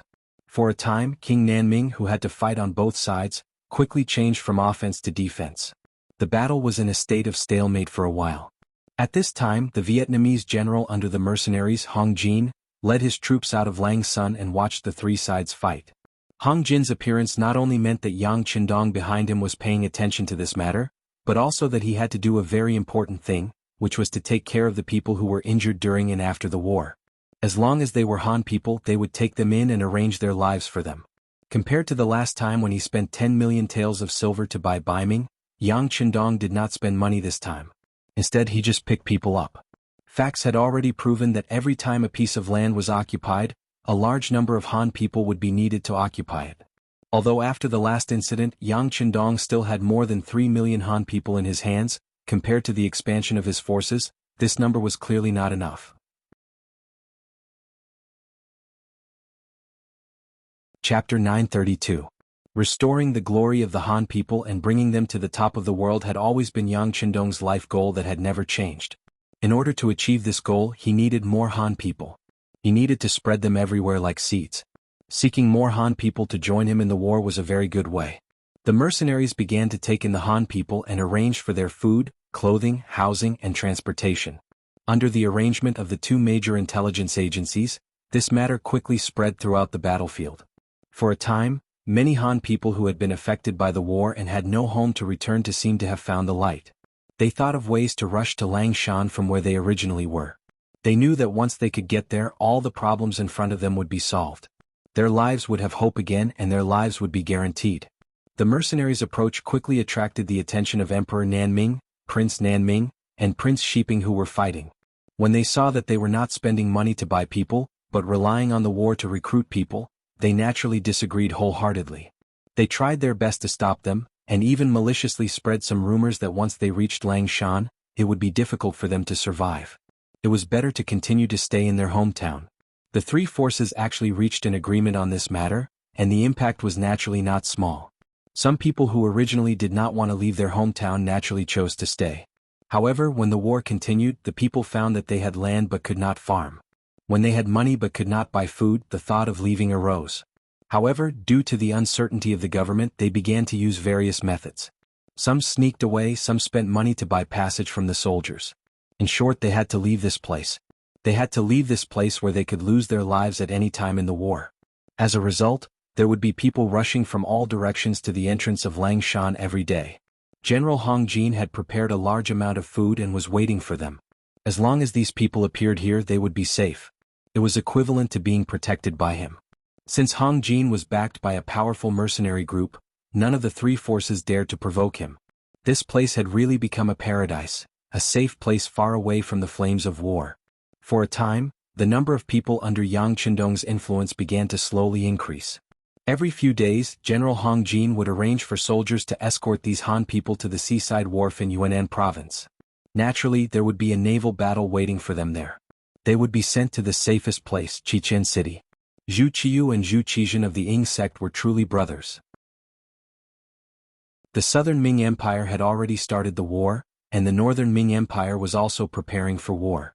Dai Zong issued an edict to change the name of the northern Ming Empire's territory to Liaodong. At the same time, he recruited 100,000 cavalrymen from there for the expedition to the west. At the same time, they also bought war horses in Liaodong. They wanted to build a strong cavalry force to the world. However, the number of war horses in the Liaodong region was limited, and many of them had to be purchased from various forces in the grassland. If one were to talk about who was the strongest in the Mongol Empire and who had the most horses, it would undoubtedly be First City. Shicheng was built by Yang Chendong with a lot of effort. In terms of personal effort, it was far more than Chichen City. For Chichen City, he only took out a lot of things from the warehouse and put forward some feasible suggestions. It was far from Shicheng, which was built by him alone. Shicheng was the first Siamese city built by Yang Chendong on the grassland. It had political significance and symbolic significance. It was also the economic and cultural center that he built personally. It was a model city. Not only did it have the largest commercial street in the grassland, but it was also the largest vegetable base, grain foundation, and war horse breeding base in the grassland. As early as when the city was being built, Yang Chendong spent a lot of money to buy a lot of stallions at a high price. He also hired many experienced horse breeders to breed and cultivate the war horses. After 2 years, there were finally results. The number of war horses began to increase, and Shicheng became the largest war horse breeding base in the grassland. In fact, the breeding of war horses was not difficult. As long as there were talents and materials, it could be built. Moreover, the climate of the grassland was suitable for the growth of war horses. However, other people could not do this. It was not that they were not determined enough, but that they did not invest enough. Just like when the Tang Empire was established because they invested enough, the war horses were quickly cultivated, which led to the defeat of the Turks. Now, with strong financial resources and the existence of the mercenary army, there was no need to worry about anyone targeting them. The scale of the war horse breeding base was getting bigger and bigger, so Bai Ming had no choice but to target them. Naturally, even if Bai Ming had such thoughts, he would not dare to openly snatch it. According to the report of the Xian Mansion's chief soldier, Shi Wanshan, the combat strength of the mercenary army in the first city was very strong. Just the combat strength of a new army was daunting. Not to mention, there were more than 20,000 mercenary cavalry in the North Desert City, which was thousands of miles away from the first city. Once there was danger here, the other party would arrive in less than 3 days. If one wanted to snatch it by force, there would be no other result other than asking for trouble. Since they could not rob them, they could only consider spending money to buy them. However, Bai Ming's money was used on the training of millions of new soldiers and the development of guns and cannons. How much money would they have to buy war horses? Moreover, the price of a good war horse was not cheap. It must be said that there were indeed some talents in northern Ming. Soon, there were ministers who proposed to buy horses on credit. For example, they were willing to use the future expenses of the mercenaries to offset the cost. There were also people who proposed to borrow money from the Yang family bank in northern Ming. Since businessmen could take a loan, why couldn't Bai Ming do it? These suggestions made Zhu Qiyu, who was having a headache, overjoyed. He immediately agreed. On one hand, he arranged for Chief Eunuch Jin Ying to negotiate with the person in charge of the Yang family bank in the capital. On the other hand, he sent an urgent message to Deng Chong, who was guarding Shen City, to go to Shicheng City to negotiate. In short, no matter what method was used, as long as they could get the war horses, it would be a great achievement. In Zhu Qiyu's view, he was the emperor of a country. Whatever he wanted, he would definitely get it. However, in front of the mercenary army, this thought was broken. In short, the mercenary army only recognized money and not people. Deng Chong was naturally rebuffed.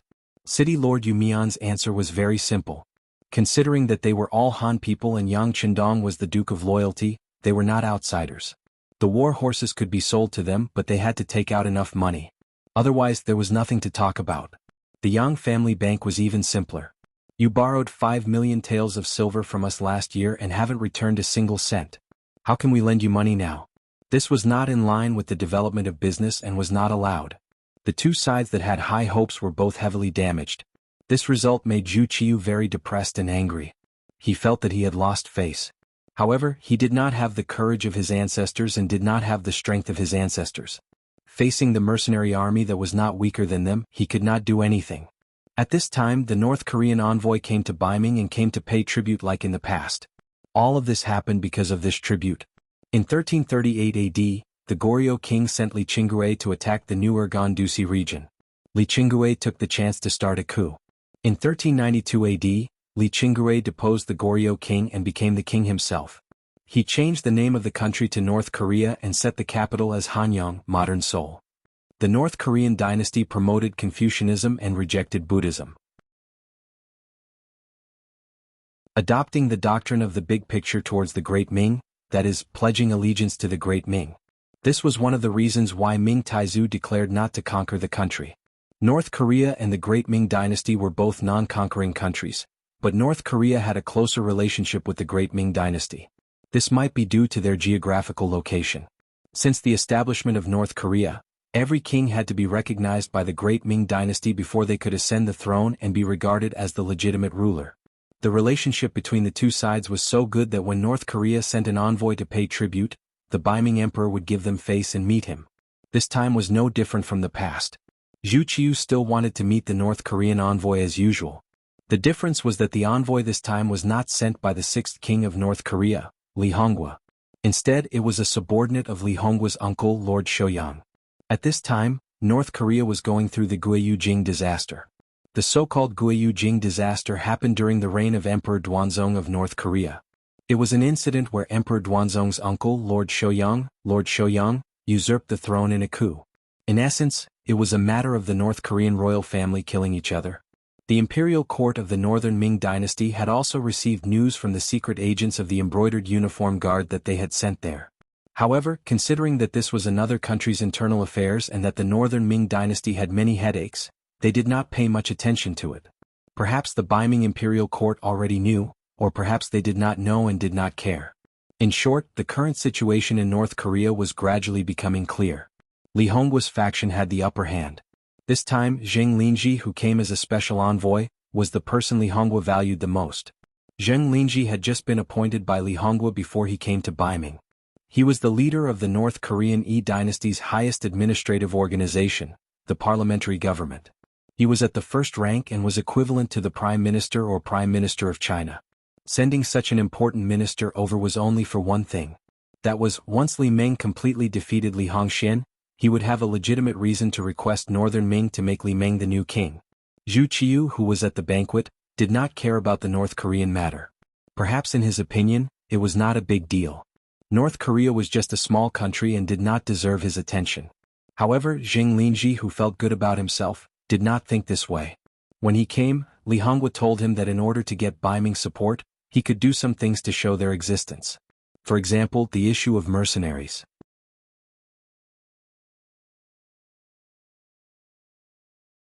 Chapter 933.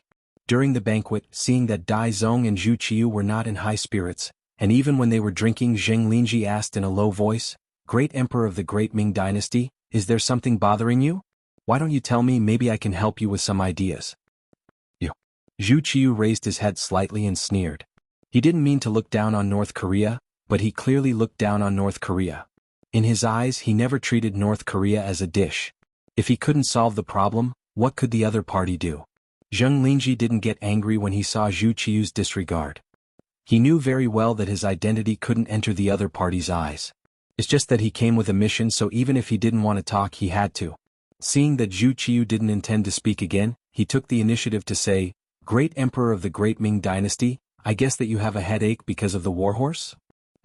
Zhu Qiu, who didn't care at first, became more focused this time, and when he looked at Zheng Linji, he became more formal. Seeing that he had successfully attracted the other party's attention, Zheng Linji was happy and continued, "If it's because of this matter, I really have a way." This time, Zhu Qiu was even more surprised.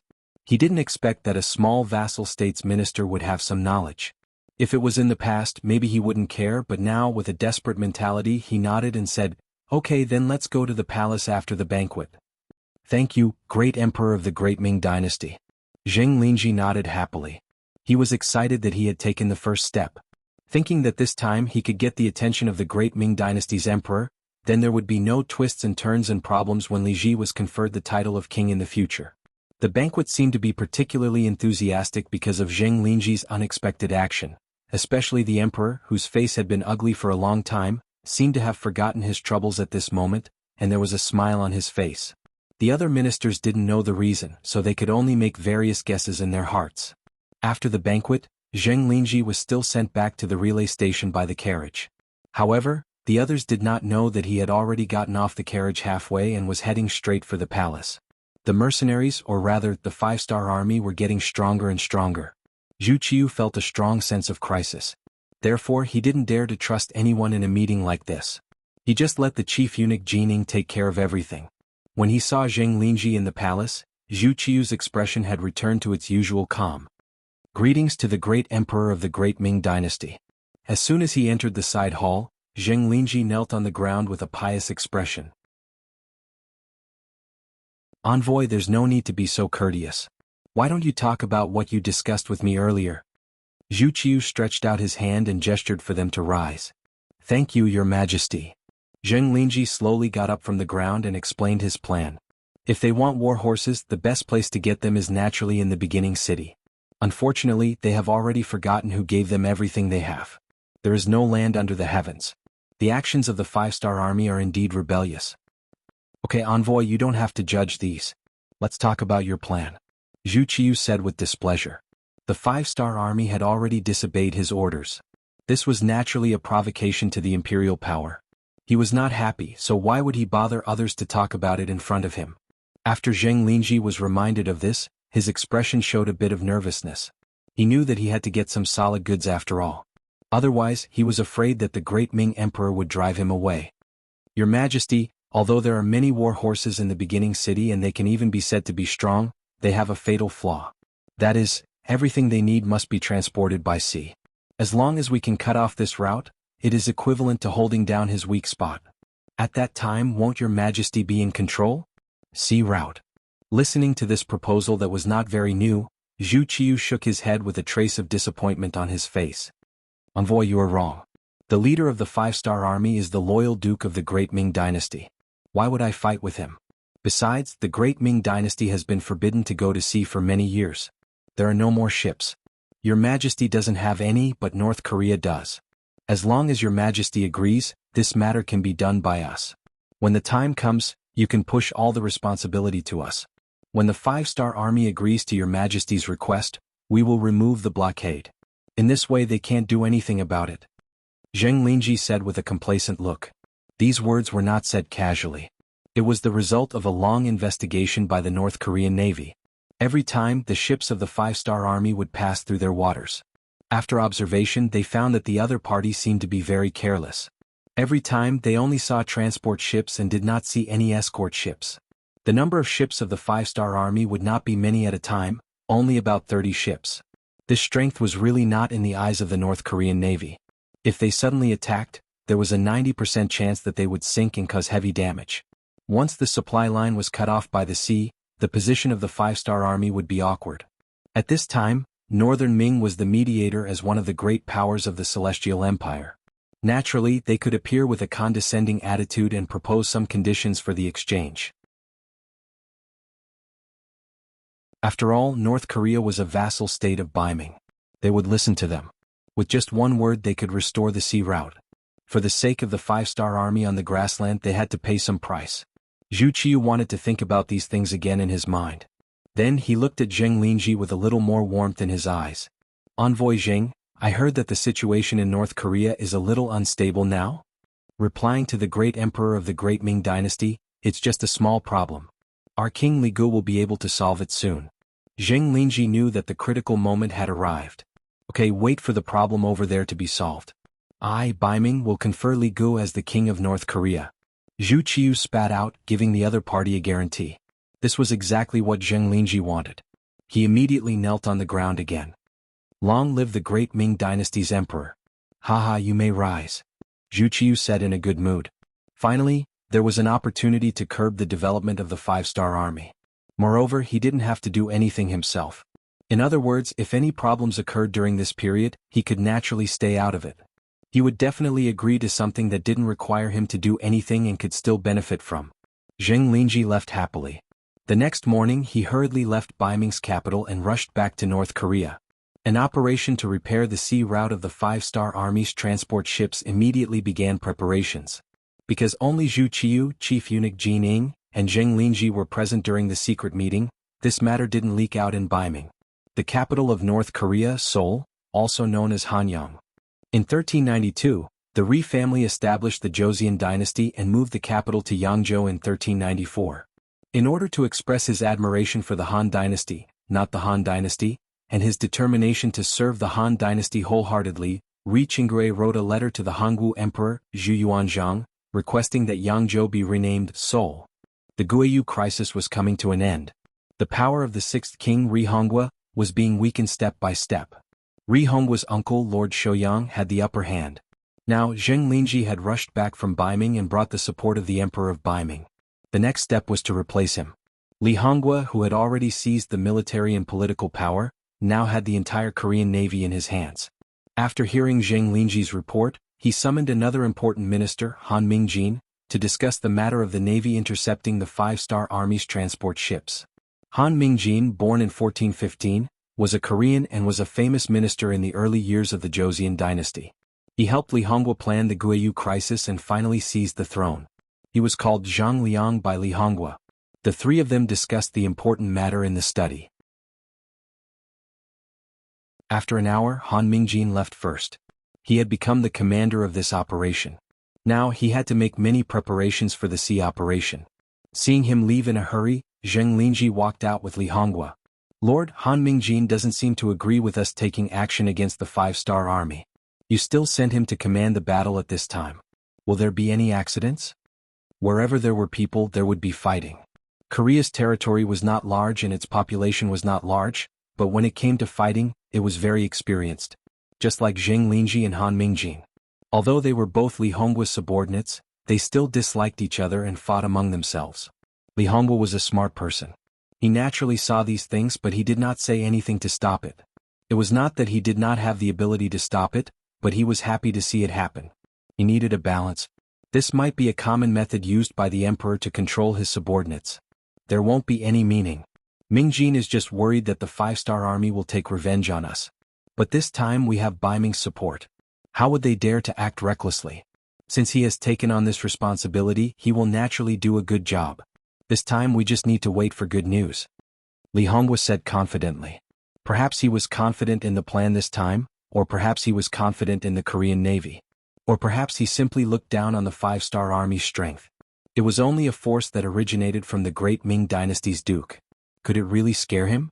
He really did not know what the Baiming emperor was thinking. He couldn't even control a subject. It was no wonder that the great Ming dynasty was divided. Of course, Li Hongwu did not know that he was looking at the sky from the bottom of a well. He also did not know that his stupid arrogance had caused him to provoke an opponent. The entire Korea would be completely destroyed because of his actions.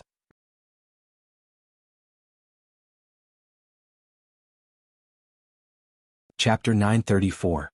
As usual, a fleet of 30 ships was passing through the Korean Strait between North Korea and the Japanese Empire. The five-star flag hanging high in the sky showed their identity.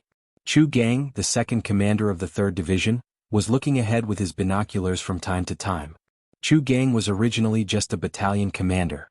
He worked his way up from the bottom of the ranks. A while ago, when he was dealing with the Kim Bien dynasty, he made a great contribution and was promoted to the commander of the 2nd Division. This was also his first time escorting and transporting supplies as a commander. Now that he had become a regiment commander, his status was different from before. The phrase, "stand higher and see further," was exactly what he was feeling at this moment. Looking ahead, North Korean ships would appear in the Korean Strait from time to time, which made him very unhappy. These annoying flies. I didn't like them when I passed by here before. I will find a chance to teach them a lesson. He had been on this transport route several times before, but not as a commander. Even when he saw North Korean ships staring at them, he just didn't like it. But now he was a commander. According to the rules of the Cold Front, he could now submit a report to the 6th Young Master. He decided to finish the mission and go back to explain the dangers of North Korea. Although he didn't think that the other party would dare to do anything to him, the feeling of being watched was very uncomfortable. The fleet continued to pass through the strait. The number of North Korean ships was increasing, reaching more than 200 ships. Chu Gang, who was standing in the command room, felt a little strange. What's going on? How come there are so many North Korean ships this time?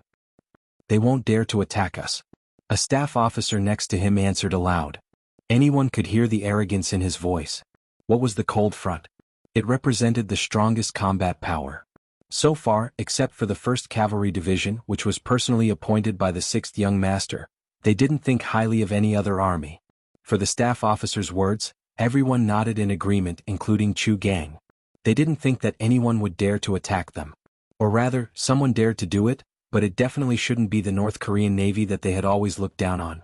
Regardless of whether you believe it or not, more and more North Korean ships appeared, and they came within 100 meters of the ship under the flag that they wanted the mercenaries to stop the ship for inspection. No matter what, this was the other party's territory. Although they had never been inspected before, they actually had the right to make such a request. In the face of this reasonable request, for a time, many ships couldn't help but slow down, some even stopped. Oh no, they might really attack.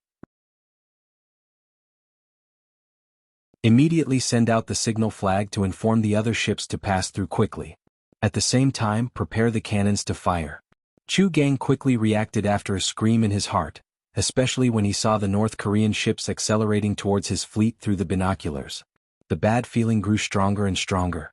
After the order was given, the flag bearers quickly rushed to the bow of the ship to convey the commander's orders. At this moment, the North Korean ships that were approaching also began to move. They first accelerated and rushed to the side of the 5-Star Army's fleet. Then, in a planned manner, 7 or 8 ships surrounded one of the 5-Star Army's ships. The deck of the ship was filled with North Korean soldiers holding bows and arrows. When the distance was less than 100 meters, the bows and arrows rained down like rain. The long-prepared attack began.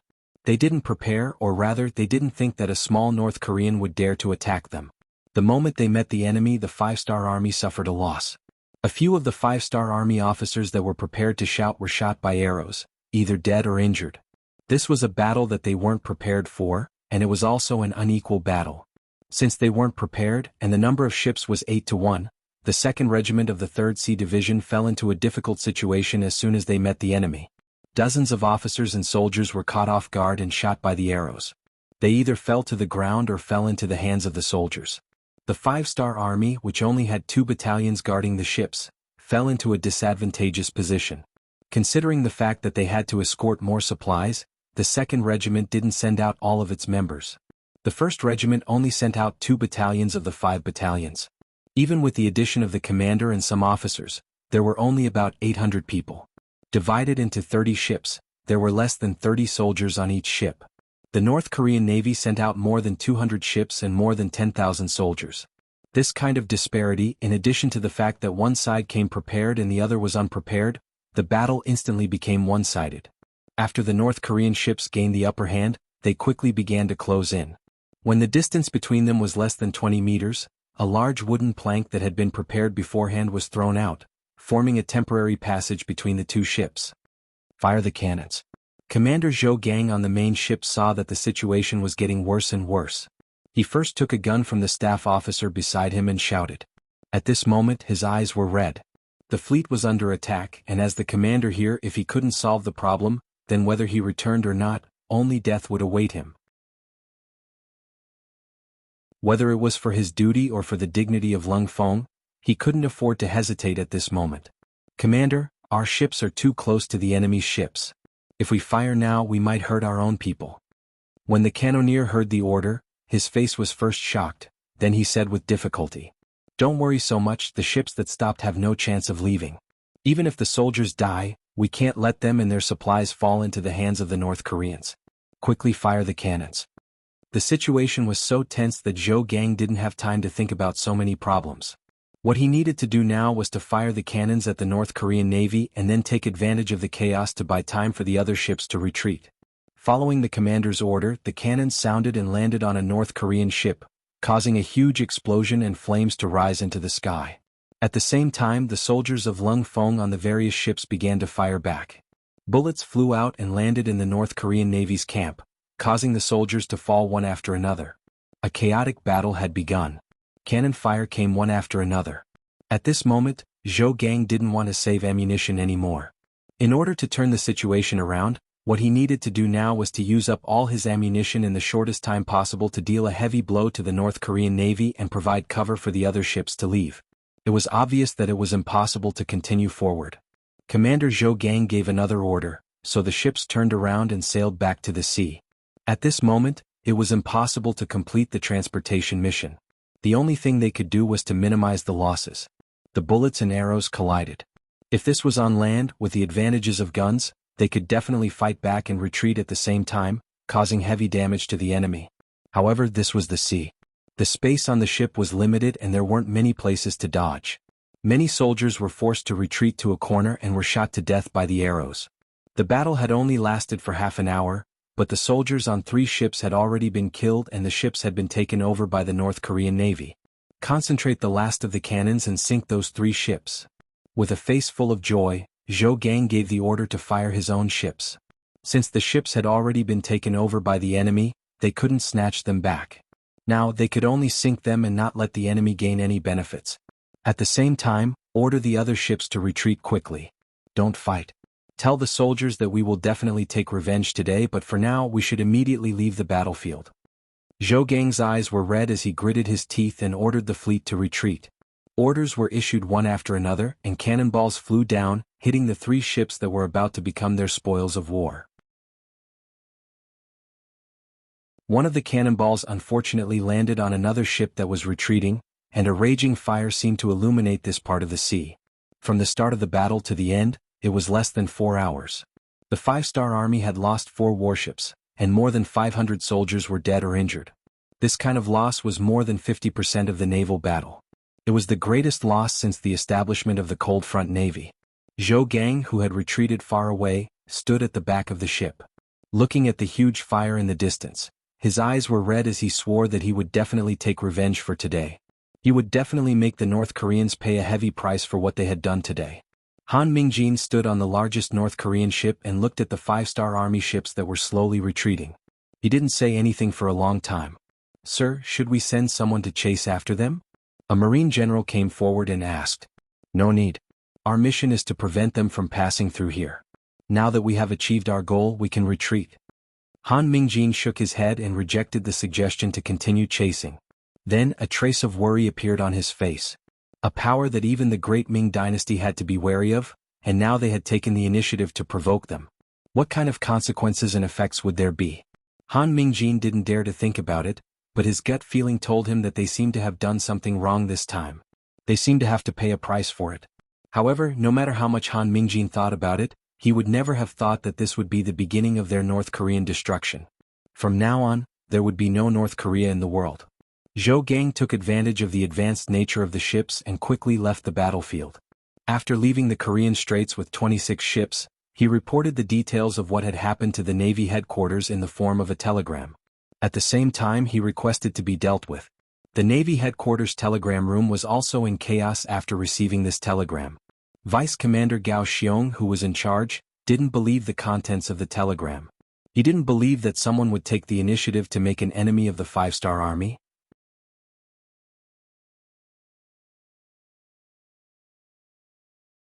Chapter 935. Call back immediately and confirm if it's true. Hurry. Although Gao Xiong knew that the officers under him would not have the guts to make a false report, he still needed to confirm it. Soon the verified telegram was sent back. Zhou Gang used his head as a guarantee. Gao Xiong knew that things would not go wrong. He quickly said to the adjutant beside him, "Let's go to the palace." At this moment, the palace of Chichen City was extremely tense. It was only because the second madam was about to give birth. According to the authoritative doctor, Zhao Yanmei, the child should be born in a few days. Because of this, the atmosphere in the palace was extremely tense. When someone walked past the second madam's palace, their footsteps would be much lighter, as if they were afraid that they would make a noise and disturb the madam. That would be too great a crime. Yang Qindong, who had always been calm in the face of trouble, also showed the nervousness of being a father at this moment. In both his previous life and this life, he had experienced a lot of bullets and seen countless moments of life and death. However, this was the first time he had his own child. People were always full of respect for the unknown. At this moment he was no exception. Nervousness and apprehension had been wrapping around him. Beta Persei changed his usual carefree attitude and carefully came to Yang Qindong's side and whispered, "Young master, Deputy Commander Gao is here.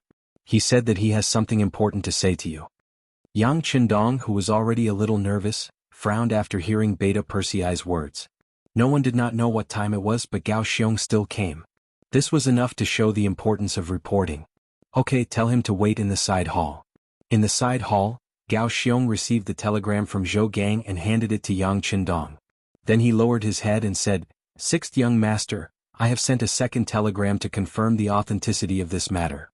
What a bold North Korean Navy. We did not go to find trouble with them, but they dared to find trouble with us. They really don't know what's good for them. Yang Qindong read the report. After seeing that 4 ships had sunk and nearly 500 soldiers had died, he suddenly slammed the table. His eyes were filled with a terrifying light. "Yes, I am also responsible for this matter. Our Marine headquarters has never paid attention to this problem. We always thought that no one would dare to do anything to us, so we were careless and gave the enemy an opportunity. I'm sorry." Seeing that Yang Qindong was angry, Gao Xiong quickly bowed his head and admitted his mistake. The Marine headquarters is indeed responsible. Some people have been blinded by victory. This incident is a wake-up call for us. Underestimating the opponent at any time is a fatal behavior. You have to use this incident to reflect on yourselves. Yes, sixth young master. I will reflect on my actions. Knowing that Yang Qindong was greatly dissatisfied with this matter, Gao Xiong needed to express his stance. You don't need to reflect on yourself.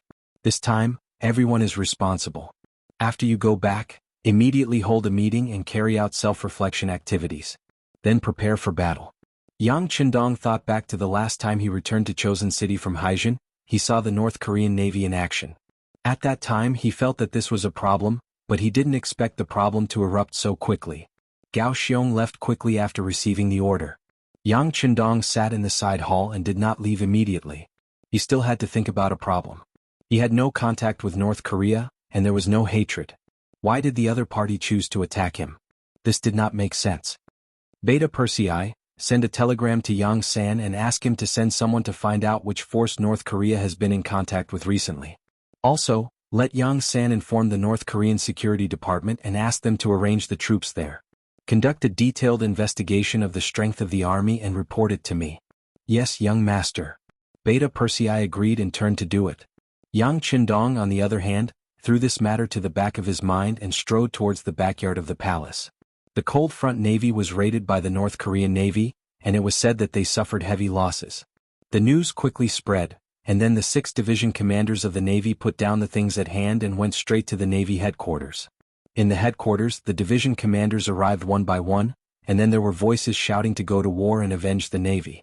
Gao Xiong explained to everyone that the 6th young master already knew about this matter, and all they had to do was wait for orders.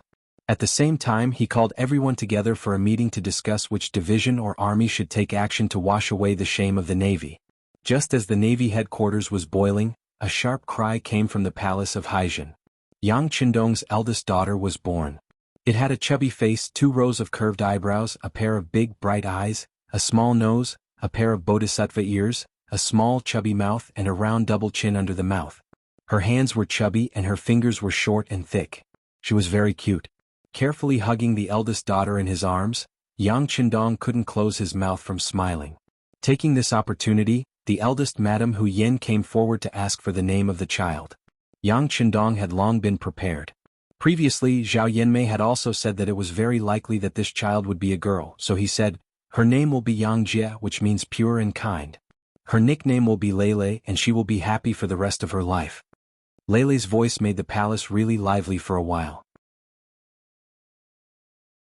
Yang Qindong also received the congratulations of the officials. On the 7th day of Lele's birth, he came from the palace to the Navy headquarters. At this time, the Navy headquarters was full of officers, and there were 2 generals with gold stars on their shoulders. They were the 1st Sea Army Commander Gao Xiong and the 2nd Sea Army Commander Yu Guang. You're all here, then sit down for the meeting. After Yang Qindong's eyes scanned the crowd, he sat down at the head of the table. The other officers, led by Gao Xiong, also sat down in their chairs. Each of them was in a dignified position, standing in a military posture. Is Zhou Gang here? Tell me about the situation. After sitting down, Yang Qindong took the lead and said. As he spoke, Zhou Gang, who was in the last row of the meeting room, stood up. He was just a captain, and according to the rules he was not qualified to participate in such a high-level meeting. It was only because he was a participant in this battle that he made an exception. 6th Young Master, the situation is like this. Although he had reported the ins and outs of the situation more than once since returning to Crimson City, this was the first time he reported in front of the 6th Young Master. After a quarter of an hour, Zhou Gang finished his report. In the end he asked for instructions as a participant. 6th Young Master, this battle was completely unprepared. Many of our comrades died miserably. Facing the enemy who was already prepared, some of them did not even have the chance to shoot. But even so, none of them retreated. They fought with their fists, feet, and even teeth. They were very brave. Okay, I understand. You can sit down. Yang Qindong looked at Zhou Gang with appreciation and nodded. Because of Zhou Gang's seat, the conference room quickly fell into silence again. But everyone's eyes fell on Yang Qindong at this moment. Obviously, they were all waiting for an order, an opportunity to take revenge on North Korea. Not letting everyone wait for long, under Yang Qindong's signal, Beta Persei first wrote some documents and sent them one by one to the 2 commanders and 6 division commanders. Everyone take a look. This is the information from the Security Department. More than a month ago, North Korean envoy Zheng Linji entered Beiming's Kyoto to pay tribute. And it was also more than a month ago that Northern Ming had proposed to buy horses from the Prairie City. However, because they wanted to trade on credit, they were rejected by us. The 2 things that seemed to be unrelated were now mentioned by Yang Qindong together, and the faces of several officers became dark. So, North Korea's attack at sea should have a lot to do with Beiming? Just as everyone's thoughts were changing, Yang Qindong once again gestured to Beta Persei, and another document and map were sent to the hands of the officers above the division level. These are 2 maps of North Korea obtained by the Intelligence Department. They clearly mark the deployment of the North Korean military forces. After comparison, the 2 pieces of information are consistent. It should be true and credible. If you have any opinions, you can speak up. What else is there to say? Of course we'll fight. This time, no matter who ordered the North Korean Navy to fire at our 5-star army, it's a provocation. They should be prepared for our retaliation. Deputy Commander Gao Xiong was the first to speak. It seemed that Gao Xiong was a little agitated and even a little straightforward, but in fact he had already expressed his attitude. The enemy this time was only the North Korean army, and it had nothing to do with Beiming. This was also the reason why Yang Qindong wanted to explain the North Korean diplomatic mission to Beiming to everyone first. If he didn't make some things clear now, the officers below would inevitably figure it out. If this matter was related to Beiming, then after the war with North Korea would they fight Beiming?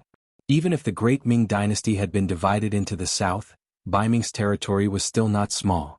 A lot of preparation was needed to take down Beiming. With Yang Xie's current strength, he didn't have the appetite to take down Beiming. It wasn't that the 5-star army wasn't strong enough, but that Yang Xie wasn't strong enough. If they fought now, there was a high chance of winning the final victory.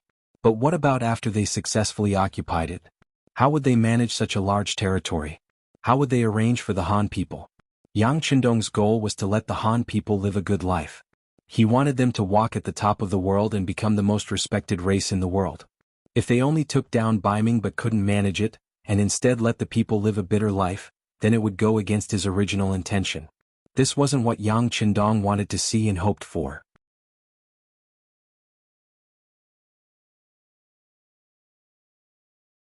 Chapter 936. Therefore it's not that Beiming can't fight, but they must be prepared. It's best if they can receive it safely. Even if they can't, they must think about all kinds of things to deal with after the war. With the current strength of Yang Xie, he can't do this, so it's better not to move and continue to accumulate strength. This is one of the themes of Yang Qindong's meeting today. Fighting North Korea is fine, whether it's to show the dignity of the 5-star army or to avenge the dead brothers, this war must be fought. But it must not involve other people, especially Beiming. No one is allowed to cause trouble, otherwise it will be asking for trouble. Gao Xiong saw this and immediately expressed it with practical actions. Those who can become officers of the army and division are all smart people. They all stood up and expressed their opinions one by one. There is only one purpose, and that is, this time only the North Korean army is targeting them, and they only want to fight the North Korean army. The strategic goal is set, then it's time to choose the army to fight. Under the leadership of Yang Qindong, the 2nd Marine Army got a chance to fight. This is also the opportunity that the 6th young master gave the 2nd Marine Army more opportunities to practice. Although the individual quality of the 2nd Marine Army soldiers is still very good, after all, they still lack combat experience. This time it's a good opportunity to deal with North Korea. Next, they just need to wait for them to come up with a battle plan. After leaving the Navy headquarters, Yang Qindong went to the Cheking City Lord's mansion again to plan who to send to North Korea. In history, North Korea is like a willow tree, always used to fall with the wind. Yang Qindong naturally has no good impression of such a country, and this time they dared to provoke him, so there's no need for them to exist. Arranging 200,000 Han people to enter North Korea is the task Yang Qindong gave to Yu Qian. Because of this matter, Yu Qian was both happy and in pain. In his eyes, this 6th young master was a bit too belligerent, and the direct result was that the Han commoners were increasingly lacking. As long as there were knowledgeable commoners who had a sense of nationality, they would always be sent to other places. Even now, some of the large factories in Crimson City were lacking in manpower. Because of this matter, the directors of those large factories had often come to find him to vent their anger, making quite a bit of trouble. She knew that Yu Qian was a hard-working person, so as long as you looked for him because of work, needless to say, he would never get angry. However, this made Yu Qian suffer. Yang Qindong was the one who gave the order to transfer people away. His subordinates did not dare to ask the 6th young master for an explanation, so they all came to him. How could he not be in pain? But on the contrary, every time Yang Xie sent out a few Han Chinese, it meant that Yang Xie's territory had expanded and the Han Chinese's influence had increased. Yang Xie's life in the future would be better. As a Han person with a strong sense of national pride, Yu Qian felt very happy about this. He was very optimistic about Yang Qindong's way of doing things. In his view, the Han people had the best history of civilization, the highest intelligence, and even the kindest heart. They were educated, courteous, and open-minded. They should be the rulers and should not drag out an ignoble existence under the oppression of the foreign races. Yang Qindong was working hard to do this step. Since he had caught up with this good era, of course he should do his best to cooperate with him. Therefore, whenever there was a need for cadres, half of the city lord's mansion would be taken away. When another batch of cadres was finally formed, it would not take long for them to be taken away again. Even his own son was sent out. However, he was not angry at all. He was still in pain and happy at the same time. He was happy and happy at the same time. This time Yang Qindong came to ask for people again. Yu Qian gritted his teeth and decided to take away another 200,000 people. But considering that if this continued, the Han population would become smaller and smaller, and in the end they would not be able to make ends meet.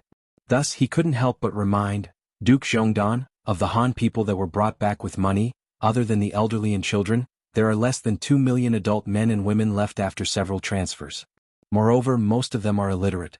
It is too difficult to train these people without any foundation. I'm afraid that it won't be so easy next time. Rest assured, City Lord. The south of the Great Ming Dynasty is currently at war, and I have already arranged for people to take in the Han commoners. At that time, there will be many homeless commoners who can no longer live and will be transported to Crimson City. There will be a large number of them and it will be enough to make up for the shortage. However, it will take a lot of effort to train them. After all, in the future they will represent the Han people and go to various places to be masters. In terms of quality, they must be improved. I do not wish for their gluttony and laziness to lead to the dissatisfaction of the other races. If that is the case, no matter how many troops we have, it will not be enough. Yang Qindong replied with a smile. While he was exporting, he did not forget to import. He repeated this process over and over again. The commoners who entered Crimson City were ignorant and poor, while the commoners who left were knowledgeable and knowledgeable. Under their influence, the areas under their rule would definitely develop better and better, and the overall situation would also become better and better. Good, with the words of the Duke Zhongdan, this old man is relieved. Yu Qian smiled with satisfaction. He was very much in favor of Yang Qindong using the people to influence the people, using culture to influence the culture of the foreign race, and using habits to influence the culture of the foreign race. As long as this matter was done well, perhaps after 100 years or even not so long, it would only take 2 or 3 generations, everyone would be used to the Han people being the most powerful and noble race in the world. They would be used to learning Chinese and speaking the Han language. In the long run, it was possible for the world to become one. Yu Qian promised to give another 200,000 people who were already educated and had a certain level of skills. This was equivalent to having the cornerstone to enter North Korea. Next, Yang Qindong successively gave orders to Shiqing, Laos, Vietnam, Cambodia, Luzon, and other places. He asked them to prepare 30,000 to 100,000 people and prepare to move out. At the same time, they were also prepared to accept the same number of people who moved back. Yang Qindong wanted to use this method to make a big change. First, the density of the local population would be diluted, and the outsiders would gradually occupy the place. When the time was right, the local residents would have to leave the place where they grew up. In this way, these people would become rootless trees, and there would be no need to worry about what they would do. This was a long-term work, and it was also a big project. Only someone like Yang Qindong, who had a huge territory and enough financial resources, could do this. Yang Qindong, who had been busy for a day, returned to the palace. The first thing he did was to go to the second husband's bedroom to see his eldest daughter, Lele. Lele had been born for more than 10 days. Her eyes could already see the outside world clearly. Her big eyes were very cute. Whenever Yang Qindong held her in his arms, she would stick close to him tightly, and then carefully look at the man who was holding her. She was curious and very quiet. In the words of the first Madam, Hu Yin, this was the feeling of blood. Little Lele knew that this was her father, the person closest to her in the world. So every time she was in her father's arms, she was very obedient and didn't make a fuss. These words made Yang Qindong, who was used to not showing his emotions on his face, so he was elated. Every time this happened, he would proudly say that he was a qualified father, a great father, and a father who cared deeply for his daughter. Yang Qindong liked little Lele so much that Xiaoyin, who was still in confinement, was very satisfied. Originally, she thought that giving birth to a daughter would cause the young master to be unhappy. Now it seemed that she had worried too much. In fact, it wasn't just Xiaoyin. The other madams also had the same idea. But with little Lele's pearl in front of them, everyone was a lot more relieved. Presumably, no matter if it was a boy or a girl, the husband would be very happy. But happy days always seemed to be short. 3 days later, a set of very specific battle plans were sent to Yang Qindong by the 2nd Marine Army. Looking at the battle plans that were originally drawn up according to the Korean military's deployment, Yang Qindong waved his pen and approved. This also indicated that he didn't have much time left in Choken City. Next, he needed to return to the battlefield and let those who didn't know the immensity of heaven and earth know what the consequences of angering him for having ideas about the 5-star army were. At the end of the 8th month of the year 1454, more than 600 ships of various sizes, including 6 large warships, Nu number 4, Nu number 5, Nu number 6, War God number 4, number 5, and number 6, more than 100 medium-sized warships, several hundred small warships, and more than 100 transport ships. Under Yang Qindong's personal leadership, the 2nd Marine Army was mobilized. The 4th Marine Division, 5th Marine Division, and 6th Marine Division, totaling more than 20,000 people, left Choken City's naval port and headed straight for the Korean kingdom thousands of miles away. After years of continuous efforts by Choken City's shipyard, the warships had been converted from wind and human power to combustion power. The technology couldn't be said to be very mature, especially in terms of flexibility. There was still a lot of room for improvement. But in terms of speed, it was already very fast. Especially those small warships. Once they entered the sea, they were like fish. Whether it was forward or backward, whether there was wind or no waves, whether it was sunny or rainy, their speed was extremely fast. This time, these hundreds of small warships acted as scouts. They guarded the 2 sides of the large fleet and headed straight for the Korean kingdom. Along the way, whenever they encountered a ship that wasn't on their side, they would stop it if they could. If they couldn't, they would use cannons to sink it. In short, they were not allowed to spread the news. Since a long time ago, the 5-star army had taken control of the Ming Dynasty's East China Sea. Usually, the number of ships that could be seen here was very limited. This made it easy for them to clean up. Along the way, they sealed off all information. A few days later, they arrived at the Korean Strait and bumped into the first batch of Korean naval forces.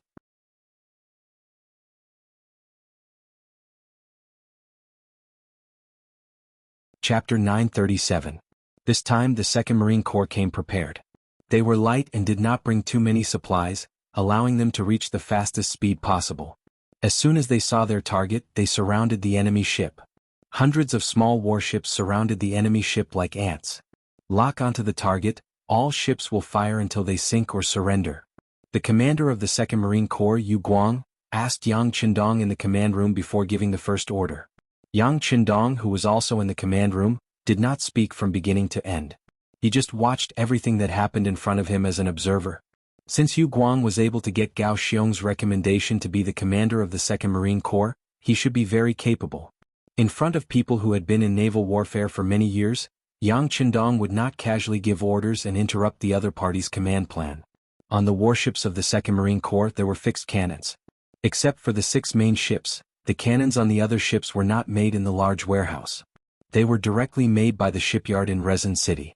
Their weakness was that their attack range was short, the power of the cannons was small, and the accuracy was poor. However, because they were cheap and the cannons were simple to make, there were enough of them. When the 500 warships, not including the transport ships, formed a circle and surrounded the North Korean Navy, and after the siege began, cannon fire filled the sky. One cannonball after another was fired from the warships. One after another, huge waves flashed in the area. If one was unlucky, a North Korean ship would be hit by a cannonball. In light cases, the ship would be tilted and unable to fight. In heavy cases, the ship would directly sink and the people on board would be fed to the fish. This kind of unequal battle only took a little more than an hour and it was already over.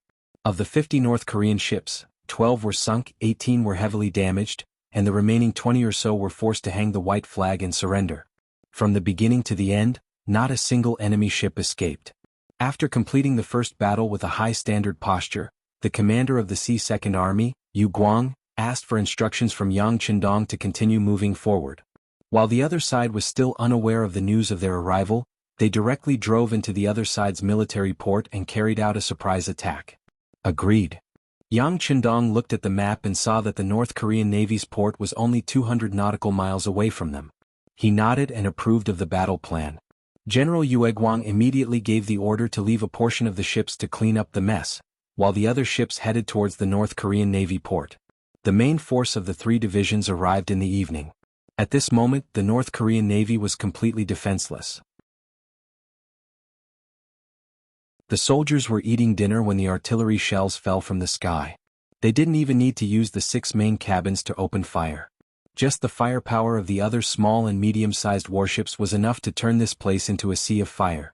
Then they took advantage of the night to enter and seize the Navy port in the dark, establishing the victory of the second battle. Even in the middle of the night, the landing of the transport ships did not stop.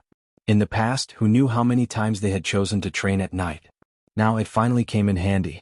C Division 4, C Division 5, and C Division SAXS Cold Vanguard warriors landed on land. Armed with 95-style Hwada and 7-star repeating crossbows, they charged straight for the heart of North Korea.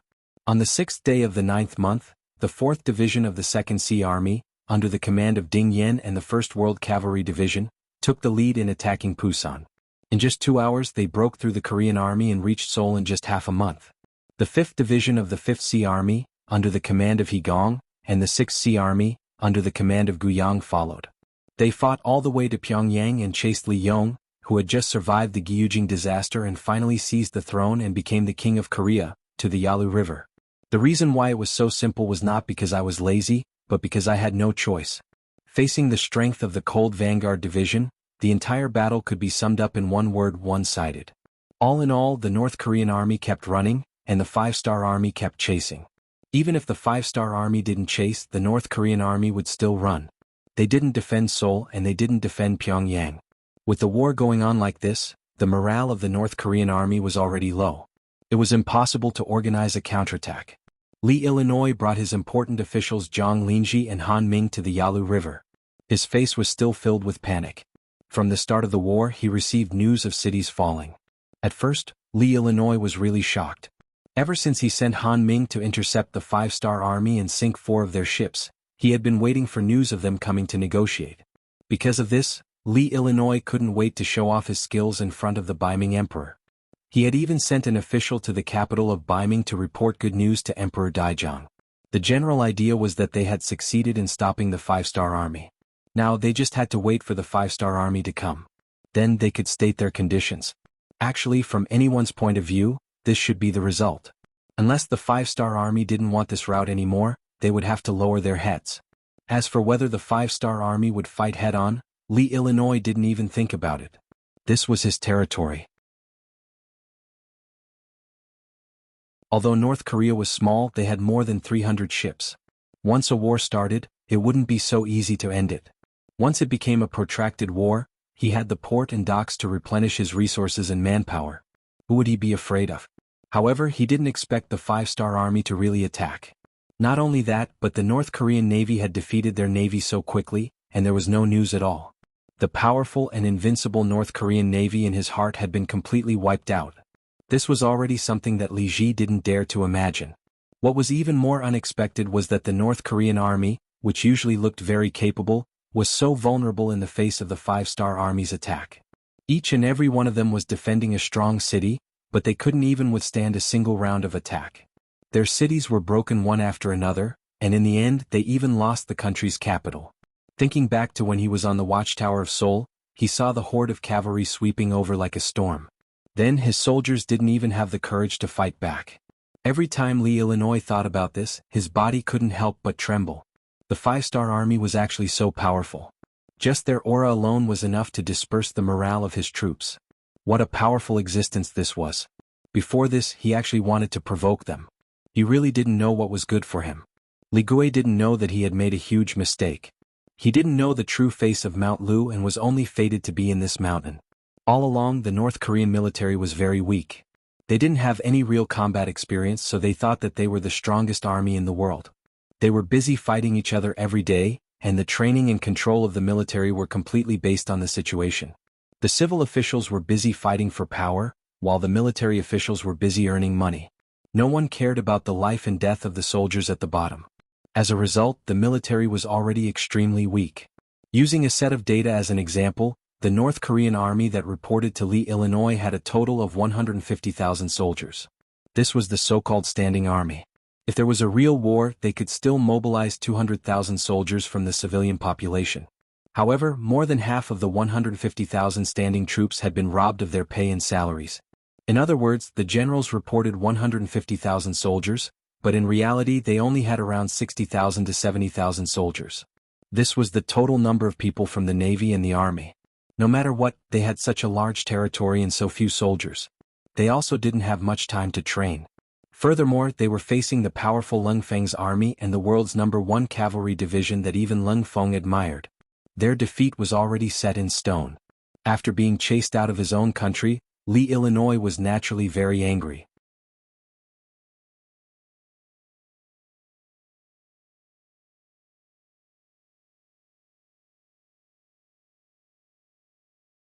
Chapter 938.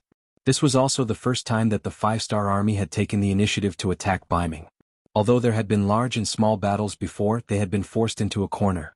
Unlike this time, they came openly and acted as if they were going to attack the city if they didn't hand over the captives. The general of the Gai Province Guard was called Lu Song. He was only a Qianhu. The entire city only had 1,000 soldiers and 20,000 civilians. No matter what kind of personality he had, when faced with such a strong army, there was nothing he could do. In the face of this situation, the only thing he could do was to continuously send people to ask for help. He sent people to ask for help from the nearby Jian Province Guard and other guards. He also sent people to ask for help from Beiming's capital. At the same time, he didn't forget to send people to negotiate with the 5-star army's cavalry, asking them to give them a few more days. They would think of a way to convince King Li Yong and the others to surrender. Fortunately, Tian Hu had received strict orders from Yang Qindong. Unless the Beiming army took the initiative to attack, it was better to settle the matter peacefully. Now wasn't the time to fall out with Beiming. It was because of this order that Tian Hu made an exception and didn't immediately make a move. Instead, he gave Lu Song 5 days. If the other side didn't respond by the time was up, then they could only break into the city. When the news reached Gai Province City, Li Yong's face was naturally filled with fear. He immediately brought 2 important officials to find General Lu Song and asked him to send people to escort him to Beiming's capital. He also said that he was a guest of the Emperor of Beiming. With regards to this request, Lu Song naturally rejected it without even thinking about it. Not to mention that anyone who left the city would have to risk being surrounded and killed by the cavalry of the 1st Cavalry Division. The matter had already been reported. Without the emperor's order, he definitely wouldn't let anyone go. Seeing that this plan was not working, Zheng Linji, who was traveling with them, made another request. That was to defend Gaizhou City to the death. The other party was all cavalry. They were good at chasing people and were good at charging. But when it came to sieging a city, they were not good at it. Faced with this suggestion, General Lu Song still shook his head. Once the battle starts, the city will definitely fall. As for the reason, you can go up the city gate tower and take a look. The enemy's infantry has already rushed over. Yes, it had only been a day since the 1st Division of Heavenly Cavalry arrived at Gaizhou City on their bicycles. They had firearms in their hands and each soldier carried 5 grenades with them. Once they gathered them together, what kind of city gate could not be blown open? This wouldn't do, that wouldn't do. Li Gui sadly realized that he was like a piece of fat meat on a chopping board, waiting to be slaughtered. At this moment, his heart was filled with countless regrets. If he had known that the 5-star army was so powerful that even Baiming was so apprehensive, why would he have provoked them for no reason? Now, in order to show his loyalty to Baiming, he had sacrificed himself. Not only did the whole of North Korea fall into the hands of the enemy, but it also seemed that they would have to give up their lives sooner or later. What was the purpose of this? At this moment, it was obviously unrealistic to go out of the city and surrender. After all, they had sunk 4 of the 5-star army's transport ships. Would they let it go so easily? Since he could not surrender, he could only place his hopes on the Northern Ming Emperor. He hoped that the Northern Ming Emperor would give him a hand on account of the fact that he had put in a lot of effort and was unlucky. While waiting, on the 3rd day of the siege, the soldiers from Baiming's guard post arrived one after another. On the 4th day, the number of Baiming soldiers outside Gaizhou City had reached more than 10,000. In terms of numbers, they had already surpassed the 5-star army. But even so, both sides were very restrained and did not have any intention of attacking. Whether it was the 1st Regiment or the 2nd Regiment of the 4th Regiment, of course they would not bother to attack. Since they said that they would give the enemy 5 days, they would not take the initiative to attack before the 5 days were up. The soldiers from Baiming's guard post were completely different. Although it seemed that they had the advantage in numbers, they did not dare to underestimate the enemy in front of them. Although they had not fought yet, they had a feeling that if they did, they would be the ones to lose. Because of this, many of the Baiming generals who came to reinforce Gaizhou City thought that it would be best if the emperor did not protect these defeated North Korean soldiers. They did not want to bring disaster to themselves because of a moment of righteousness. The result also proved that their emperor was wise and did not use righteousness. On the 5th night of the siege of Gaizhou City, the emperor's decree finally arrived. The general idea was that North Korea had provoked the 5-star army. Now they were just seeking revenge. The people still said that a debt must be paid and a life must be paid for. As the emperor, it was not good for him to interfere.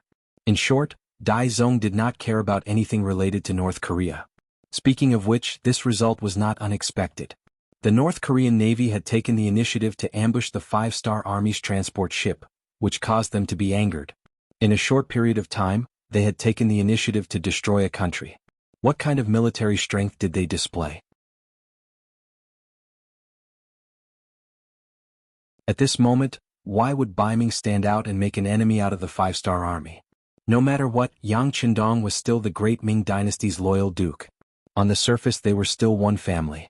Moreover, the facts had already proven that the other party had no intention of attacking them. Since that was the case, why did they have to interfere and make things difficult for themselves? What Baiming wanted to do now was not to go head-to-head with the 5-star army. Instead, they wanted to defeat Yeshen and Walla to prove their strength. Then they would go down south to defeat the South Ming dynasty and unify the Great Ming dynasty. At that time, they would have a chance to repeat the Great Ming dynasty's glory. At that time, it would be time to consider getting rid of the 5-star army. At this moment they could not complicate matters. This was not only Zhu Qiu's idea, it was also the idea of the court's civil and military officials. However, these officials also made a request. That was, they could not casually hand over the people and North Korea could not be casually given away. After all, North Korea was a vassal state appointed by the Great Ming dynasty's Emperor Taizu. It was not right for them to be taken advantage of like this. Therefore, if the 5-star army insisted on occupying this place, could they consider giving them some war horses? This way they would have some face and Baiming would also have an explanation to the people of the world. Naturally, there were already messengers regarding this request that had already passed through Gaizhou City and went straight to the capital of North Korea. This kind of private transaction would definitely not be explained to Li Meng and the others. No matter what, this was a disgraceful matter. With the emperor's decree, General Lu Song breathed a sigh of relief. The Beiming reinforcements that came from outside the city also breathed a sigh of relief. Then, Li Meng and the others were dragged out of their beds by the Beiming army in the middle of the night and sent out of the city to the Five-Star Army. With the goal achieved and the people in his hands, Tian Hu waved his hand and the Five-Star Army withdrew overnight. The conflict at the border thus ended and peace returned. However, the impact of this matter did not disappear. The Five-Star Army that came to Beiming's territory was as free as their own backyard. This more or less gave the Beiming generals a lot of pressure and warnings. It even had a big impact on the morale of the army. This caused a natural imbalance between the two sides when they met in the future. Of course, this was a matter for later. Li Meng, Zheng Linji, Han Mingjin, and the others were brought back to Seoul. Then, in the largest square in Seoul, they were beheaded in public. This scene was seen by many North Koreans, but most of them were angry but did not dare to say anything. Some people did not even have the courage to be angry. Just like when he occupied other small countries, Yang Qindong adopted the same policy here. Voluntarily surrendering and cooperating with the Five-Star Army could keep one's life safe and only half of one's property could be handed over. If there were any resistance, they would be killed or sentenced to a few dozen years of labor. Because it was the North Korean Navy that provoked the Five-Star Army first, these few rules were enforced very strictly. Often, if there were any resistance, they would not be judged according to their crimes. They would be beheaded as a warning to everyone. Because of this, in just a few days, thousands of heads fell to the ground in the capital of Seoul. Many officials' families were also exterminated. Not a single person was left alive. Under the oppressive policy of the Five-Star Army, the other officials and influential people were in a state of panic. They did not know if the next misfortune would fall on their heads. Yang Qindong had thought about this oppressive policy many times before making the decision. He was not a bloodthirsty person. What he did was to fulfill the great dream in his heart. Every time he saw the faint 5 stars on his arm, he became more determined in his dream. Although he did not want to kill, he had no choice but to do so. This time, the North Korean Navy provoked the Five-Star Army. If they were not punished, wouldn't the other factions follow suit next time? Thus, this time he had to be ruthless. It could be considered a serious warning to everyone. In addition, he had already made all sorts of preparations. He had already moved the people from other regions to North Korea, and all the people who were not friendly to the Five-Star Army were all moved out. With such a big change of blood, the North Korean people would be torn apart in the future. In the end, it would be difficult for them to achieve anything. Even if things were a little extreme, there was no need to worry too much. Thus, under this oppressive attitude, many people would die in North Korea every day. More people wanted to live, so their attitude changed. From the initial soft resistance to the current full cooperation and cooperation. Lee Min-ho was one of the most typical officials. He was originally a subordinate of the North Korean king, Lee Hong-gu. However, he did not expect Lee Gu to take care of his master and become king. Because of this, he lost the power in his hands. He was forced to stand on the side and would not have a chance to rise again in this life. However, no one would have thought that Lee Gu would face such a disaster right after he ascended the throne. Now that Lee Gu and his officials were all killed, officials like Lee Min-ho had a chance to come out again.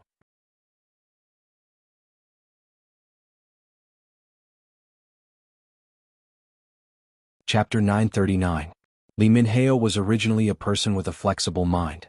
While others were worried about whether their heads would still be hanging on their necks tomorrow, Lee Min-ho was thinking more about how to use this opportunity to establish a relationship with the Five-Star Army and then become an important minister of North Korea after the reform. In fact, he had such a condition. Before the Five-Star Army attacked North Korea, because he had a high position in the army, he was the director of the Five-Star Army Security Bureau in North Korea. Yukin took the initiative to contact him and he sold some information to him. Could be said that they had some economic dealings. But later, the smart Lee Min-ho found out that some of Yukin's interests had nothing to do with being a businessman. The other party kept saying that he wanted to do business, so he wanted to know the layout of the North Korean military. But if he was doing business, why would he have such worries? Although Yukin was involved in an underground business, Lee Min-ho felt that Yukin lacked the unscrupulous aura of a businessman. Therefore, he spent a lot of effort to investigate Yukin. Although he didn't find any evidence, he could see that this person's identity was suspicious from many aspects.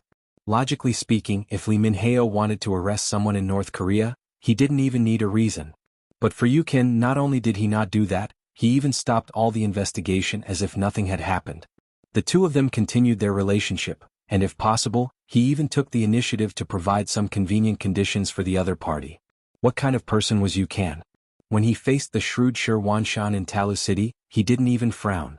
He was very cautious, and there were many well-trained intelligence elites under him.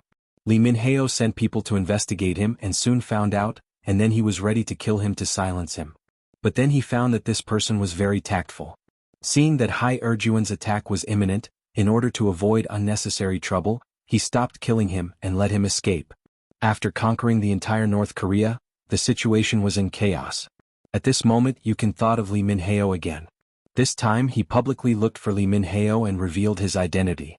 He hoped that Lee Min-heo could cooperate with his work to clear the assets of the officials and aristocratic families in Seoul.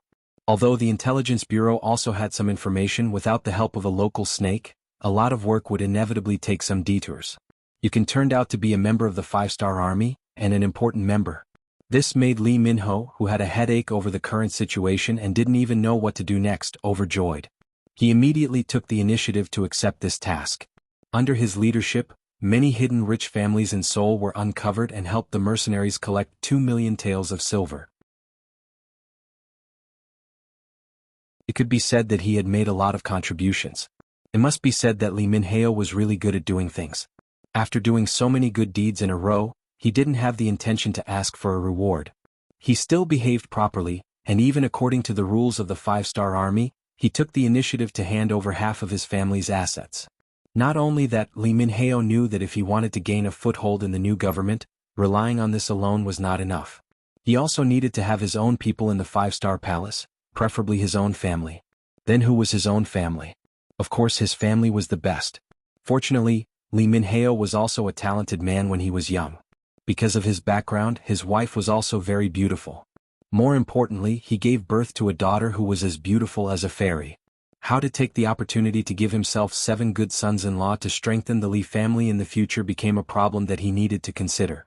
In order to catch a rich husband, Lee Min-heo first sent his daughter to the dance school opened by the 5-star army to learn how to dance.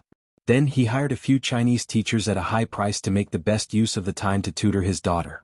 He also found some people who were familiar with Han etiquette to be teachers of etiquette. After that, he began to wait for the opportunity to come. After successfully conquering the entire territory of North Korea and killing the new king, Li Ji, they established a new supply route. In the future, the supplies did not need to enter the sea town, they could directly go ashore at the port of North Korea, and then enter Liaodong through the Yalu River and then enter Shurching. Under the great success, Wan Xiaoyu, who came with the transport ship, proposed to hold a social ball. It could not only help the brothers who fought on the battlefield to relax and create some opportunities for their marriage, it could also ease the tense atmosphere in Seoul, and at the same time, it could also improve the relationship with some of the representatives of the local forces. Yang Qindong knew very well that for every land that was conquered, whether they could stand firm or not did not depend on the degree of recognition of the people at the beginning, but whether these influential people cooperated or not. In addition, this was Wan Xiaoyu's request. After thinking about it, he agreed and completely handed over the preparation work of the banquet. Wan Xiaoyu, who received the agreement, was of course very happy. She immediately opened a temporary dance school to teach some of the North Korean officials women dance. Then she took out the equipment that had been prepared long ago and prepared to organize a decent ball. When the news spread, Lee Min-heo knew that the opportunity that he had been waiting for had appeared.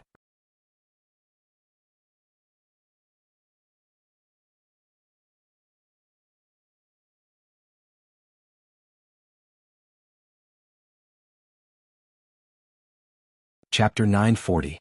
Wan Xiaoyu was the future 6th madam, and she was the type that was set in stone.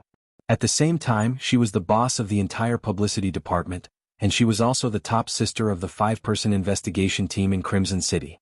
If she decided to do something, who would dare to stop her? Everything was carried out according to her instructions.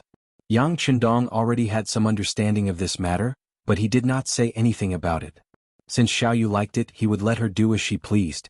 If this ball could let the North Koreans see the power and prosperity of the Yang family and make them yearn for it, it would be a great thing.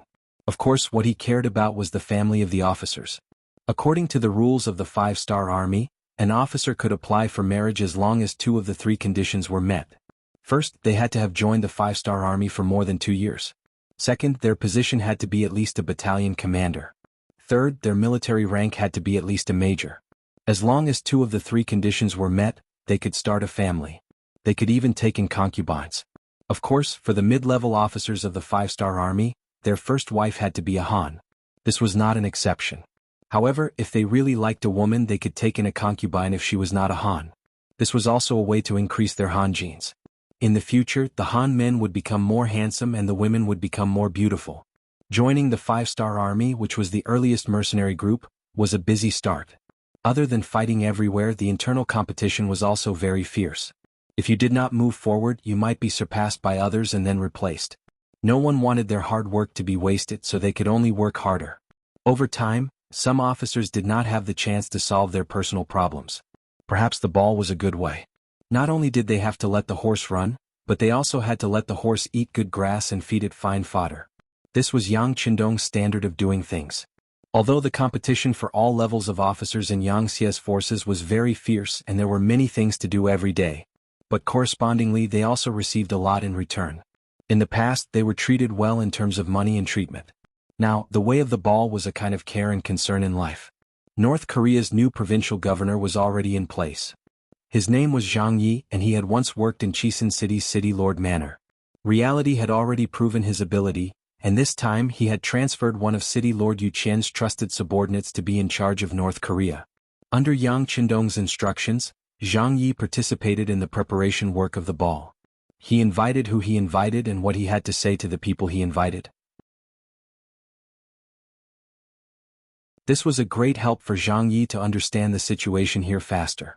In the end, under Zhang Yi's ample preparation, other than the officers and officers of the 5-star army, a total of more than 100 local clans were invited to the ball.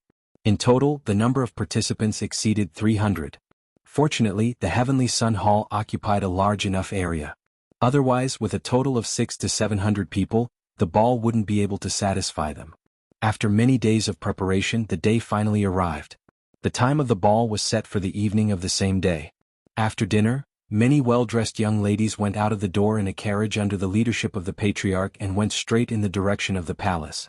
The sky was already dark, and in the darkness, two shadows silently watched all of this from not far from the main entrance of the palace. But soon they were disappointed. The inspection here was very strict. Not only did they have to check the application, but also some officials who were very familiar with Seoul were here to screen the identity of the people who came here to prevent any unruly people from sneaking in. Thinking about it, since even Yang Qindong was going to participate, this ball, which was still fresh to people, must be of extremely high quality. It was reasonable for the security to be stricter. The inspection was very serious. The people who entered were also searched, but even so, the people who could enter actively cooperated. It can be seen that their hearts were already leaning towards the 5-star army. Big brother, it seems that we have no chance to sneak in. One of the two shadows in the darkness said. That's right. But second brother, we don't have to be discouraged. As long as we work hard, there will always be opportunities. A ball like this will definitely not satisfy everyone. Once someone is treated unfairly and has anger in his heart, it will be an opportunity for us to take advantage of. You have to know, since King Nanming sent us brothers here, it means that he has high hopes for us. We must not let the king down. In the darkness, another man made his own voice. From the sound of his voice, it was very calm, showing that he had a good psychological quality. The big brother's name was Guo Xinqing, and the second brother's name was Li Qingsong. They were sent by the former King Minzhuang, the current King Nanming Zhu Huijin. After the 5-star army launched an attack on the Kim Bian dynasty, Zhu Huijin also took the opportunity to declare himself as King Nanming. He first sent troops to deal with King Shiping in Yunnan. He wanted to expand his own efforts and clean up the enemies behind him. When King Nanming made his move, Zhu Qizhen of the southern Ming dynasty quickly made his move. He sent out 200,000 troops and launched a pincer attack with King Shiping. In the beginning it was fine. King Nanming, who had a certain amount of preparation, was able to withstand it. He even won some local battles. However, as time went by, King Nanming's various disadvantages became obvious. For example, the time he spent building his forces was still too short. His foundation was not enough, his financial resources were not enough, and his reserve army was not enough. In addition, he was originally a rebel and did not have the support of the people. After dozens of battles, he began to feel the strain. If the war continued like this, without the influence of external forces, he was afraid that the person who would lose in the end would be him. In order to protect himself and to change the situation, King Nanming began to think. In the end, he set his sights on Yang Qindong. There were already a few groups of Han people coming out of Chichen City. They could not be a monolithic block. From their mouths, some of the things about Chichen City had been learned by too many people. They also knew that the real leader of the five-star army was Yang Qindong, who was known as the sixth young master of the Yang family. This was something that no one expected. After all, it had always been a mystery how this person had developed. However, this was the truth. There was no room for other people to doubt it. As the five-star army went to war again and again, their forces and territory continued to expand. He had become a person that everyone had to pay attention to. If the five-star army strength was not too strong, they would have become the target of public criticism. King Nanming was also afraid of the five-star army's strength and did not dare to have any ideas about this army. However, that did not mean that he did not dare to have any ideas about Yang Qindong. In his opinion, if an accident happened to this person, the entire world would fall into chaos again. In that case, he would be able to take advantage of the situation. In order to achieve this goal, Guo Xinqing and Li Qingsong, two powerful people, were sent to North Korea. Their mission was to find an opportunity to assassinate Yang Qindong. It would be best if they could kill him. If they could not, they would stir up chaos and anger the loyal duke. Then they would put the seed of hatred on Nanming. The reason why King Nanming was so confident was because Guo Xinqing and Li Qingsong had another public identity. They were small leaders of the Nanming Imperial Guards. He had spent a lot of effort and a lot of money to buy them over. In other words, even if their identities were exposed, Yang Qindong would only hate Zhu Qixin. It would have nothing to do with them. If they could really provoke the five-star army, the pressure on them would be greatly reduced. It would be a great opportunity for them to expand their territory and influence. Guo Xinqing and Li Qingsong thus came to North Korea through a secret channel.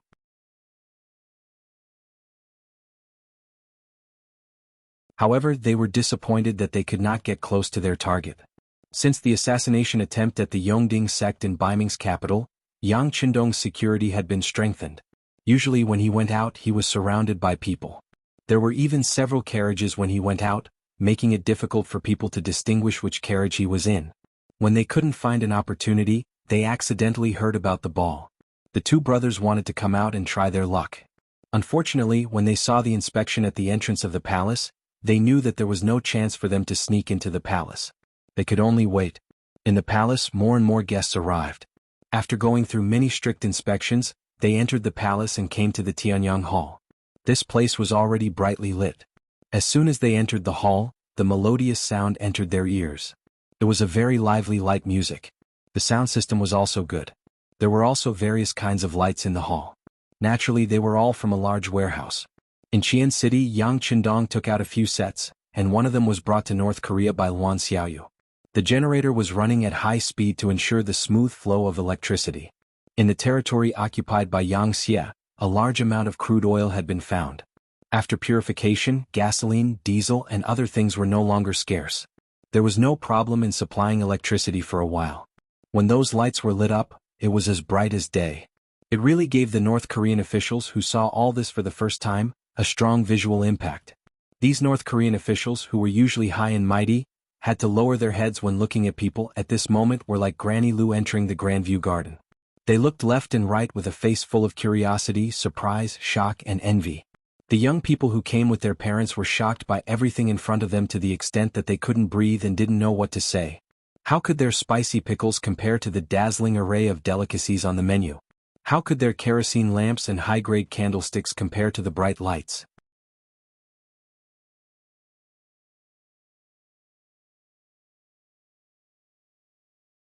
Chapter 941. On both sides of the hall, there were crystal-clear glass cups covered with a layer of high-grade white cloth. They were probably expensive, right?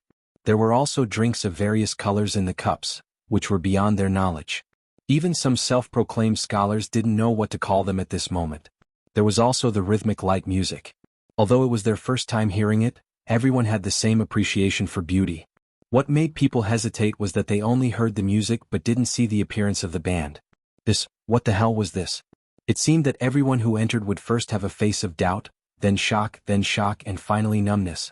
There were even many people who had a very cautious expression on their faces. No wonder the five-star army was so powerful and could occupy the entire North Korea in such a short period of time. They had too many unknown things in their hands. With these, no country could compete with them. Even the great Ming Dynasty, which had always been high and mighty in their eyes, was far inferior to them. In the Heavenly Sun Hall, there were waitresses in white novelty shirts walking back and forth. They all had good figures and good appearances. They were the service staff of this ball, and several of them were agents of the CIA. Sometimes, their eyes would casually sweep across the hall, but in fact they were screening all kinds of people. In a while, the sixth young master would arrive. This was the god in their hearts. The god's safety must not be the slightest mistake. Otherwise, their immediate superior, the fifth madam, would impose additional punishment on them. It would be a punishment for them to regret being born into this world. After most of the people attending the ball had arrived, a group of soldiers wearing military uniforms walked in. They were all tall and had boundless killing intent on their bodies, causing many of the young masters and young ladies to show fear on their faces. After these soldiers appeared, they once again carefully checked the big and small corners of the entire Heavenly Sun Hall. After confirming that there was no danger, they hid in the darkness. When everyone saw this scene, they knew that the great Ming Dynasty's Duke of Loyalty was about to appear. Sure enough, less than 10 minutes later, Yang Qindong appeared. As if to match the atmosphere of the cocktail party, he did not wear a green robe. Instead, he changed into a pure white Chinese tunic suit, which set off his valiant figure, made him look handsome and tall. Following Yang Qindong was Luan Xiaoyu, who was wearing a red evening dress. This red dress, which was tailor-made for her, made her look even more beautiful. Luan Xiaoyu's skin with light makeup also looked much fairer in the red dress. Coupled with the design of the dress, it made her figure look even more graceful. As soon as she appeared, she attracted the attention of many men. In contrast, those North Korean girls who seemed to be carefully dressed were dwarfed. This couldn't be helped. They didn't have the best advisor like Yang Qindong. They were conservative and didn't know how to show their advantages. How could they be compared? When Yang Qindong and Luan Xiaoyu, this golden couple, appeared, it immediately attracted a burst of applause. Then Yang Qindong took a wine glass from the hands of a waitress who was wandering around the venue. He raised the glass of red wine and nodded to the people who attended the banquet. At this moment, Yang Qindong seemed to have returned to the moment when he participated in the banquet and completed the mission in his previous life. The only difference was that he didn't have a dangerous assassination mission to do. The difference was that the clothes of the people who attended the banquet were different, but in the end, it seemed to be inharmonious with the atmosphere of the banquet. Naturally, this feeling was only shared by Yang Qindong. He had seen too many so-called successful people wearing suits and bow ties. He had also seen too many women who should be revealing, and even women who were revealing for the sake of revealing. After seeing the tightly wrapped officers and North Korean men and women, he couldn't help but feel a sense of inharmony. Yang Qindong raised his glass. The officers and North Korean officials were shocked and quickly found their glasses and raised their hands. In the process, because some people walked too fast, they almost fell to the ground, which also caused bursts of laughter. However, Yang Qindong didn't care about this. Instead, he smiled at those who almost made a fool of themselves. The meaning of encouragement was very obvious. Who knew how much loyalty he had gained from just this gaze alone? Everyone raised their glasses. Yang Qindong gently raised his left hand. The music stopped and the audience became quiet. At this moment, his deep baritone voice sounded. "Everyone, thank you for taking time out of your busy schedule to attend this banquet." "You're too polite." "What are you talking about? It's our honor to be able to attend this banquet." That's right. This is the face that you've given us. We can't thank you enough." All kinds of voices came from below. Without exception, all of them came to express their goodwill. It seemed that if they didn't say something, they couldn't express their excitement at this moment. In this regard, Yang Qindong smiled and nodded gently. After that, he continued to say, "Everyone, the former North Korean kingdom no longer exists. It has been replaced by the North Korean province. Next, Zhang Yi will be the first governor of the North Korean province. Zhang Yi is a person with outstanding ability. I believe that with his leadership, North Korea will soon become powerful and rich." Clatter, clatter, clatter. Amidst another round of applause, Zhang Yi walked out from the crowd and nodded to thank the crowd. "Zhang Yi is indeed a good leader. I asked him to come here and work. I asked him if he had any requests. The first thing he said was that food is the most important thing for the people. He asked to reduce the price of food and solve the problem of the 2 million people in North Korea first. Since he's here to preside over the overall situation, I have to support him. There's no need to say anything. Sell the food at 20% of the pre-war price. I believe that there won't be a problem for the people to eat. Yang Chindong said with a smile, but these words shocked the North Korean officials who attended the banquet. North Korea was originally an agricultural country. Although it was close to the sea, most people still made a living by farming. Therefore, the price of food had always been very low. It was only because of the recent war that North Korea changed. The people were afraid that something would happen, so they began to stockpile food to ensure their safety. But now, Yang Chindong not only stabilized the price of food, but also sold it at 20% of the pre-war price. How low would the price be? It was almost the same as the country's harvest price. It was not an exaggeration to say that the situation in North Korea would quickly stabilize once this policy was implemented. After all, the problem of food and clothing was solved, which was equivalent to solving the most unstable factor. Everything would be much easier to do next. This decision was made because of Yangtze's development in the past few years. Chichen City had always believed in walking on many legs. While developing industry and commerce, they did not fall behind in agriculture. For example, in Vietnam, Laos, and most of Ryukyu Island, all the land that could be developed was planted with food. In the spirit of paying taxes according to the proportion of the harvest of the land, this greatly increased the enthusiasm of the farmers. The income was directly linked to the output and it was no longer a fixed land tax. Whoever planted more food would get more. They were no longer farming for the country but for themselves. The enthusiasm of the people was unprecedentedly high, and a large number of wastelands were reclaimed. In addition, any farmer could apply for a loan from the local government to borrow cattle and farming tools. In the past 2 to 3 years, the weather was good, and the farmers had gained a lot of land. The granaries of several provinces had also been enriched. Now was the time to show the results. It was not difficult to transfer a part of the food from there to North Korea, but the benefits to the people were real. There was a saying among the people, if there is food at home, there is no need to panic. As long as the basic livelihood of the people was guaranteed, the people's hearts would be stable, and they would not be easily defeated by some things. The establishment of the North Korean provincial government would be more stable, and it would be much easier to implement other measures. Once Yang Bao succeeded in gaining a foothold and enjoyed enough influence among the people, the law would be more deeply rooted in the people's hearts. The people would not be bullied and their hearts would be stable. It would not be long before North Korea could exert its power and emit its unique spring. The reforms in Ryukyu Island, Laos and Vietnam had proved everything. As long as they followed their pace, it was only a matter of time before they became strong.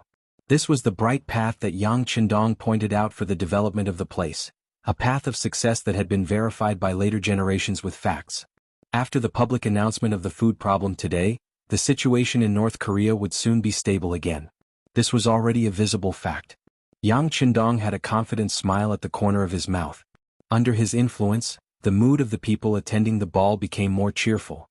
Well, with the development of the previous Dynasty Xian province, Governor Zhang Yi will lead the provincial government to work hard with all of you. Then let's toast to a better tomorrow. Yang Chindong raised his glass, and all the people in uniform at the ball raised their goblets high. They had to give face to the sixth young master. Next were the local representatives of North Korea. One by one they raised their glasses with joy. Yang Chindong drank all the red wine in one gulp, then said with a smile, "Well, it's time to dance. Let's dance." After saying that, he first made a gesture of invitation to his dance partner, Luan Xiaoyu, in a very gentlemanly manner. Luan Xiaoyu's cheeks were slightly red, and there was an intoxicating smile in her eyes. She gently put her palm on Yang Chindong's hand, and then the music started. The two of them danced gracefully, like two butterflies walking into the field. When the ball began, a group of officers also walked into the field. They had received a short period of special information before, so they knew a little about ballroom dancing. Now was the time for them to perform and see the results.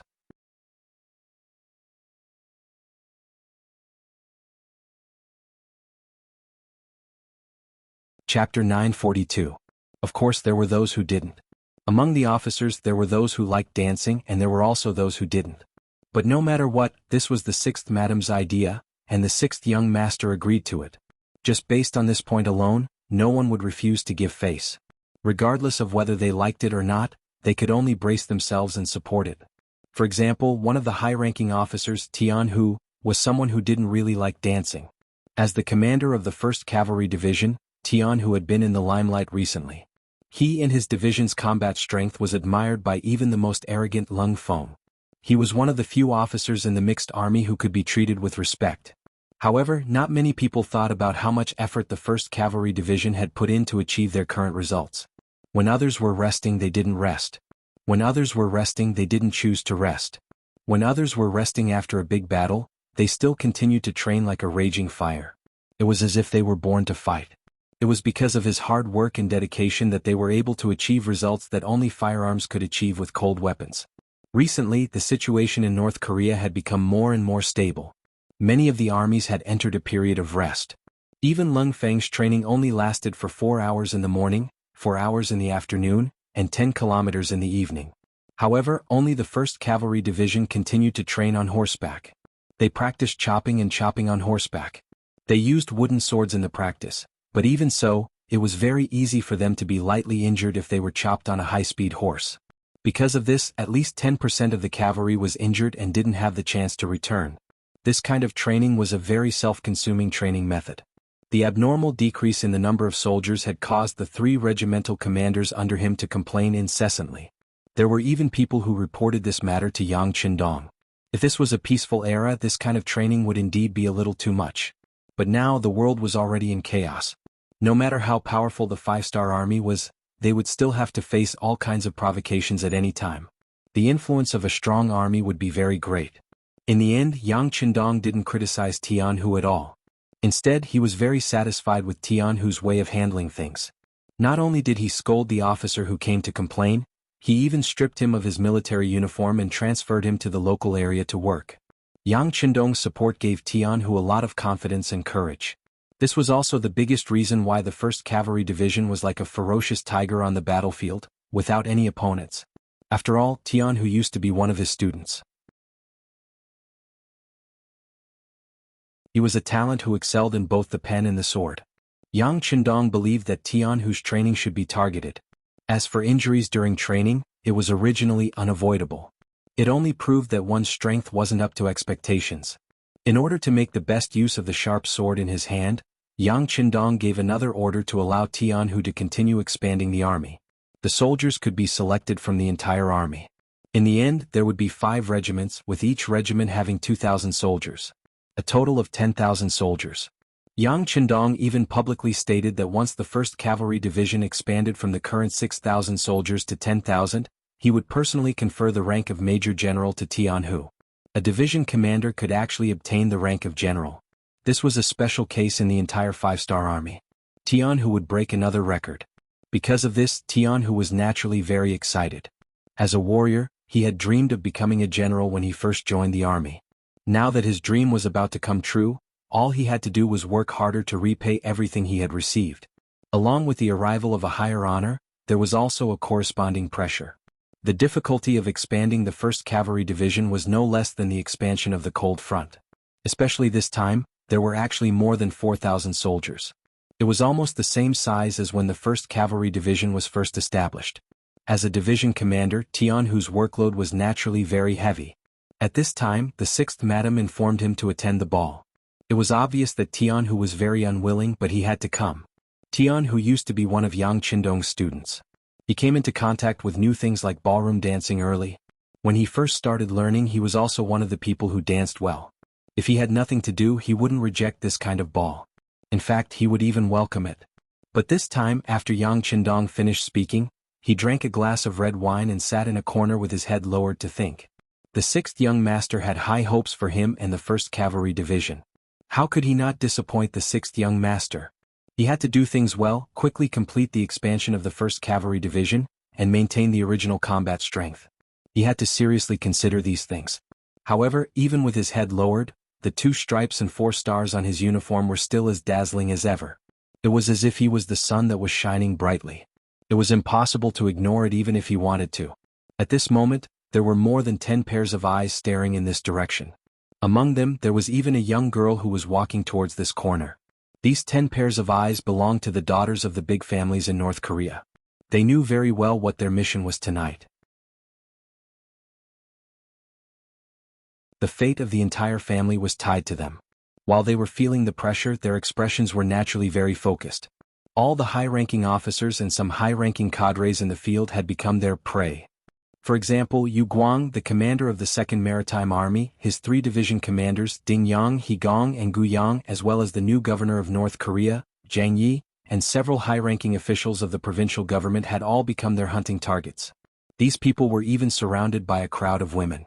How could Tian Hu, who was also a senior colonel, avoid them? Although his killing intent didn't diminish, it didn't stop people from approaching. Didn't they see that his 3 division commanders, Teimu Lu Duo, and Hu Bo were already surrounded by beautiful women?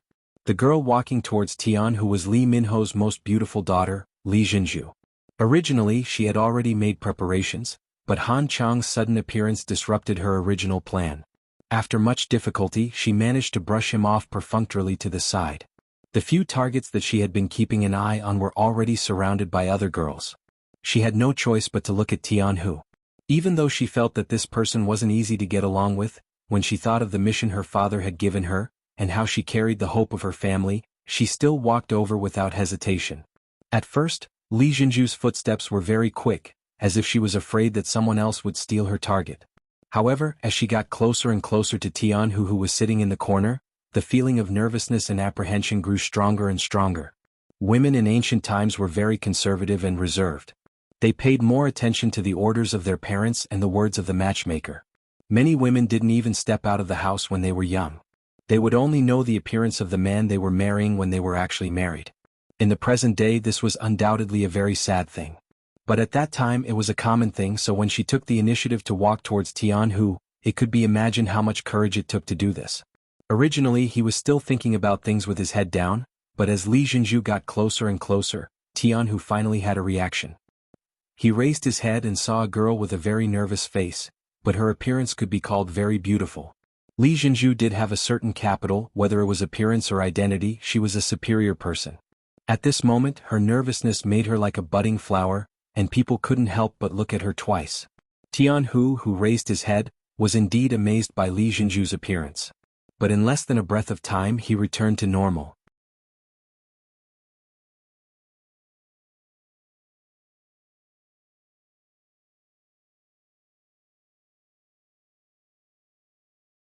Chapter 943. Some things could be faked, but some things could not be faked. Tian Hu could clearly feel the nervousness in Li Jinju's heart. Only a young girl who was ignorant of worldly affairs would have such an expression.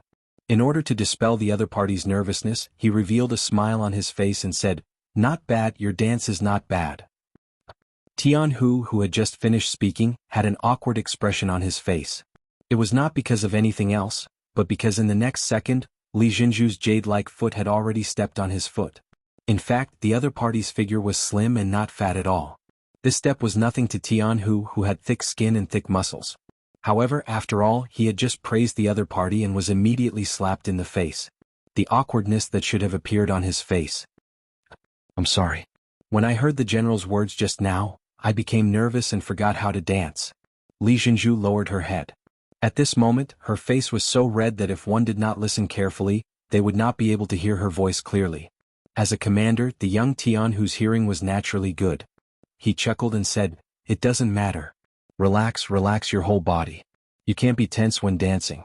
Just follow the rhythm of the music. As long as you get into the mood, everything will be fine." Li Jinju listened and then unintentionally made a very cute action. That was, she stuck out her tongue to express her embarrassment. It was this action that attracted Tian Hu, making him feel this girl's cuteness and her natural playfulness. Taking a deep breath, Tian Hu suppressed some kind of impulse in his heart and continued, "Yes, take a deep breath, then exhale. After a few times your nervousness will be reduced by a lot. Then, you will be able to enter a normal state." Li Jinju followed Tian Hu's instructions. Sure enough, after a few times, she felt that the nervousness in her heart was not as strong as before. The dance steps that she had learned over the past few days could finally be used. She could even cooperate with Tian Hu to make a few difficult movements. Immediately she said with a happy face, "You're so good. Did you often dance before?" "How is that possible? Even if I didn't have the time, I didn't have the conditions. I just learned it from the 6th young master." Tianhu shook his head with a smile. The sixth young master? Loyal and courageous? Did you learn from him? Li Jinzhu asked curiously. Yes. I was once one of the students of the sixth young master, and that was one of the best times of my life. The murderous look on Tianhu's face disappeared as he recalled the time when he was Yang Qindong's student. It was replaced by beautiful memories. Suddenly, the resolute general turned into a gentle and heroic man. This scene made Li Jinzhu stare blankly. She even forgot the seniority. She raised her head and stared at Tianhu's face impolitely.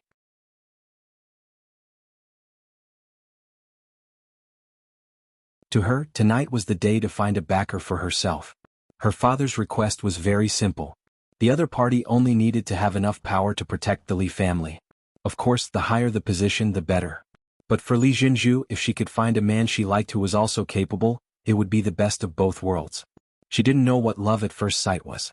She only knew that it would be good if the other party didn't make her hate him. Otherwise, she really didn't dare to imagine what it would be like to spend the rest of her life with a man she didn't like, and even hated from the bottom of her heart. Fortunately, she was lucky enough to meet Tianhu. Not only was this person young, but he also had many pentagrams and bars on his shoulders. He also looked easy to get along with and wasn't the kind of person who was overbearing. This made Li Jinzhu's heart filled with happiness. On the battlefield, Tianhu would not even bat an eyelid even if he was facing an army of thousands of men and horses, or an enemy that was several times his size. But now, facing Li Jinzhu's gaze, he realized that he was unable to withstand it. He gently turned his head to look at other places. When he found that there weren't many people paying attention to him, he breathed a sigh of relief. Then he coughed lightly. May I know Mrs. Name? Being asked, Li Jinzhu seemed to wake up from a dream. She hurriedly lowered her head. When she thought of the scene where she stared at Tianhu with all her attention, she felt a burst of blush. Tianhu wanted to ask for the girl's name, but when he asked, the other party didn't have any intention of responding. He felt a burst of powerlessness and had no choice but to ask again, My name is Tianhu. May I know Mrs. Name? My name is Li Jinzhu. You can call me Jinzhu or Zhu. At this moment, Li Jinzhu just remembered that she hadn't answered his question. She felt her face burning up. She must have lost her composure for a while. Jinzhu? Not bad, a good name. Then I'll call you Zhu, from now on. And you, if you want, you can call me Big Brother Tian from now on. Tianhu looked at Li Jinzhu's self-blaming look and found that she gave people a strong desire to protect her when she was cute. It made him want to hold her in his arms and take good care of her. The so-called bright and affectionate was referring to the current Tianhu and Li Jinzhu. When the music ended and there was a short break, the two of them reluctantly let go of each other. Then, as a man, Tianhu generously invited the other party to sit in the corner so that the two of them could continue to talk and deepen their understanding of each other. Of course, Li Jinzhu wouldn't miss such an opportunity. She nodded repeatedly.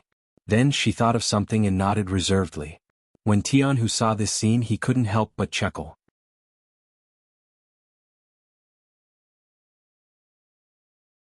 After the long song ended, the situation in the field gradually became clear.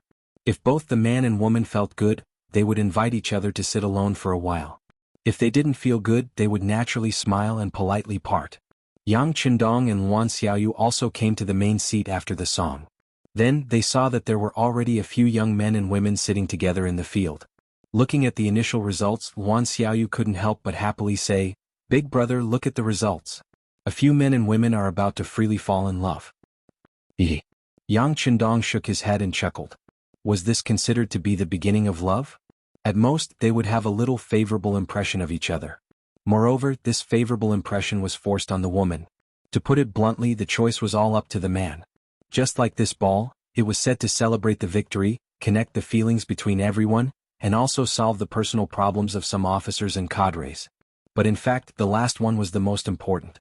By solving the problems of some cadres, the local upper class of the Korean people would be integrated into Yangxia through marriage. This could deepen the feelings between everyone and make everyone warm up faster. It could also improve the overall quality of the next generation. Yang Qindong didn't object to this point. After all, who wouldn't like beautiful things? Yang Qindong also didn't object to this point that the local forces would be disintegrated faster through marriage. As long as these people were loyal to him, why couldn't he develop their forces in private? It was simply unrealistic to expect that everyone was a saint and would work hard for him without getting anything in return. However, development was development. He must not go against the general direction of this big force. Otherwise, no matter who the other party was, he wouldn't mind uprooting them. When that time came, these people shouldn't blame him for being ruthless. After all, everything these people had was given to them by him. He also had the right to take everything back if he was forced to. Yang Qindong smiled and didn't say anything. Wan Xiaoyu thought that this meant that he approved of her plan. She immediately asked, "Big brother, how did my mission go?" "Good, very good." Yang Qindong was not stingy with his praise. Wan Xiaoyu smiled happily when she saw the praise. For her, this was the best reward. Outside the crowd, the parents of the aristocratic families were naturally very happy. Like Li Minho, when he saw that his daughter was sitting together with the commander of the 1st Cavalry Division and chatting happily, he was so happy that his mouth was about to split open. It was as if he could already see the bright future of the Li family. On the other hand, some of the family heads whose daughters had returned to their original positions were anxious. They hurriedly ordered that there would be 2 more songs in a while and that they must hurry up. If they couldn't find a high-grade song, they should choose a low-grade one. In short, they must gain something. Otherwise, it would be hard to say if they could still stand on top of Seoul in the future. This time Han Chang came with his father and sister. Unfortunately, his sister belonged to those people who didn't gain anything. At this time his father, Han Zhao, was continuing to work with his sister. It was as if he had to gain something, otherwise the Han family would be in danger. At this moment Han Chang didn't pay attention to this at all. His eyes were fixed on Li Jinju, who was chatting happily with Tian Hu in the corner. Once upon a time, everyone treated them as a match made in heaven. At that time, because the Han family had some relationship with Han Mingjin, they were at the peak of their power. Even Li Minho had to curry favor with his father. Not only did he not object to the matter between him and Li Jinju, but he also often talked about it as if everyone was already a family. But now everything had changed. Han Mingjin was killed and the 5-star army entered the city. The Han family was no longer a noble family. Han Chang had also been reduced from a first-class son to a nobody, so much so that he had to worry about his own life. At this time the Li family had also changed. No one mentioned the marriage anymore. Now he had to watch the girl he liked, who he had always thought was destined to be his wife, force a smile in front of another man.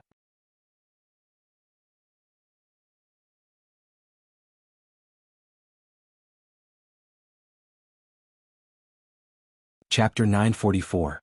Han Chang, who had been misled, did not see the sincere smile on Li Jinju's face. Instead he thought that she must have been forced. And he, as a man destined to marry Li Jinju, had to do something now. Otherwise, this shame would accompany him for the rest of his life. He lifted his foot and walked towards the corner. Step by step he was very determined. His fists were clenched and all the muscles in his body were taut at this moment. He wanted to teach that officer a lesson. He wanted to show his manly side. Tian Hu, who was sitting there chatting with Li Jinju, had a smile on his face.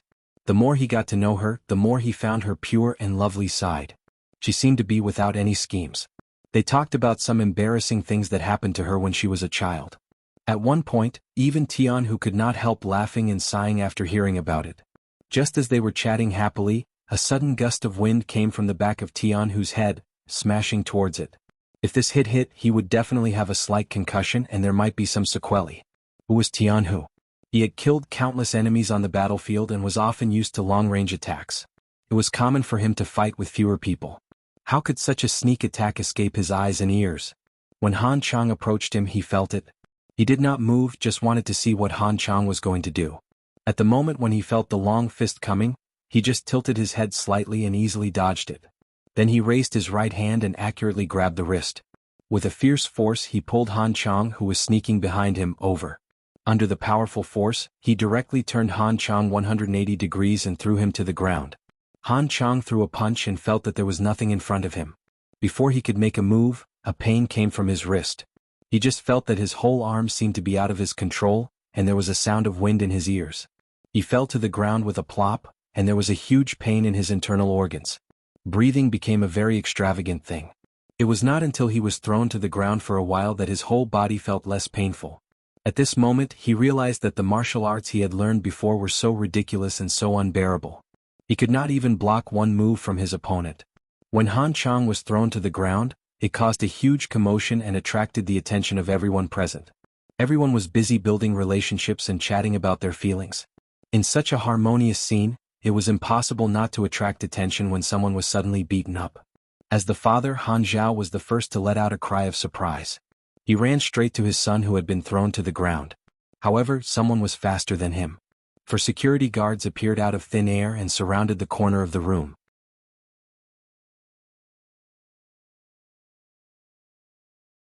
Han Zhao had just run over when he was stopped by a guard. Normally, he would be extremely respectful, but now that he was worried about his son's safety, he didn't care so much. He wanted to rely on his brute force to rush up. The result was naturally that he was held down by a grappling hand. His arm was pressed down and he let out a scream. Cold sweat poured out of his head. With this shout, Han Chang, who was lying on the ground, was completely awakened. When he saw that his father was also under the control of others, he couldn't help but roar loudly, "Let go of my father. If you have any problems, come at me. Come at me." "Shut up." A guard unceremoniously lifted his foot and landed on Han Chang's waist. With just one kick, he completely lost the ability to shout and fainted. "Sixth young master, this is the Han father and son. They have some fame and influence in Seoul." Sitting next to Yang Qindong, the new governor of North Korea, Zhang Yi introduced them. "What the hell is going on? Beta Persei, go and see." Yang Qindong nodded slightly and motioned to Beta Persei. Beta Persei went quickly and came back even faster. Tian, who was naturally very cooperative, and told him what had just happened. Li Jinju was indeed frightened at first, but when she saw the displeasure on Tianhu's face, she was afraid that Han Chang would die because of this. Being kind, she stood up and made a simple introduction of the relationship between the two. She only said that the two had met a few times and that Han Chang had a good impression of her. This time he must have been angry and did not do it on purpose. "Brother Beta Persei, give me some face. Han Chang didn't hurt me. It's better to let him go." Tian, who didn't want Li Jinju to be disappointed in him. He didn't put people like Han Chang in his eyes, so he pleaded for him. Li Jinju looked at him gratefully when she heard his words. Beta Persei nodded immediately. He couldn't decide whether to give face to Tianhu or not. This was something that even the young master was concerned about, but he would definitely report Tianhu's attitude to the young master. Yang Er left and returned to Yang Qindong's side. He told Yang Qindong what he had learned, especially the part where Tianhu had pleaded for leniency. "He's so cold-blooded on the battlefield, but he's also affectionate and righteous in life. Not bad." Yang Qindong smiled after listening. A general killed the enemy on the battlefield. This was something that couldn't be helped, but in life, a general should also show his benevolence and righteousness. Tianhu's approach was very qualified. After some teasing, Yang Qindong decided to give face to Tianhu. "If that's the case, send the Han father and son out." The unconscious Han Chang was carried out, followed by his father Han Zhao and his sister, who came for a blind date.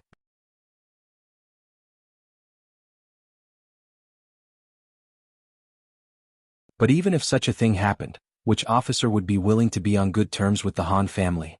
With a sorrowful expression, Han Chang knew that this time, the Han family was going to decline. He no longer dared to hope for a future. He only hoped that his family would be safe and sound. He would be satisfied as long as they could keep their lives. If he wanted to be safe, an apology was naturally necessary. Han Zhao decided to wait for his son to wake up and persuade him well. Then he would visit him early the next morning to apologize. He thought that a dignified general should still have some magnanimity. But how could he know that he wouldn't have such an opportunity? He would never have it.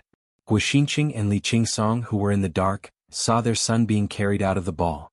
He and his daughter were accompanying him with sad expressions. They were like dogs who saw a bone. They saw hope and opportunity. More than 2 hours later, the ball was over. The money that the two of them had used to plant spies in the homes of some of the North Korean officials had worked. The whole story of what had happened in the House of Han had reached their ears. Then a sinister plan to shift the blame was quickly put into action. Han Zhao almost didn't sleep all night. The next day when the sun rose, he went to his son's room. For the future of the Han family and for the safety of his family, he had to persuade his son to apologize to Tianhu. He had also investigated last night. This Tianhu was actually the commander of the 1st Cavalry Division.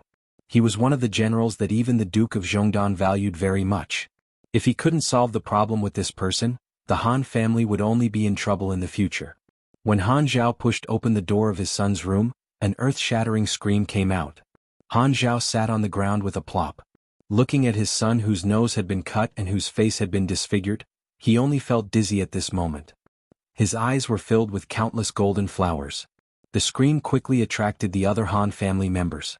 After seeing this scene, they cried one after another. After an unknown period of time, Han Zhao's voice sounded again. Come, prepare a sedan. I'm going to file a complaint. I'm going to file a complaint. Without his son, it meant that there was no hope in life. At this moment, Han Zhao was no longer thinking about the future. He just wanted to seek justice for his son. No matter who the murderer was, he must be brought to justice. In the morning, the provincial government was very lively. The new provincial government was still choosing a site. Now, it was using the former army yamen of the North Korean kingdom, which was quite spacious. But soon the place was jammed. When Han Chang's corpse was placed at the entrance, it quickly attracted the attention of many commoners and even some officials and servants.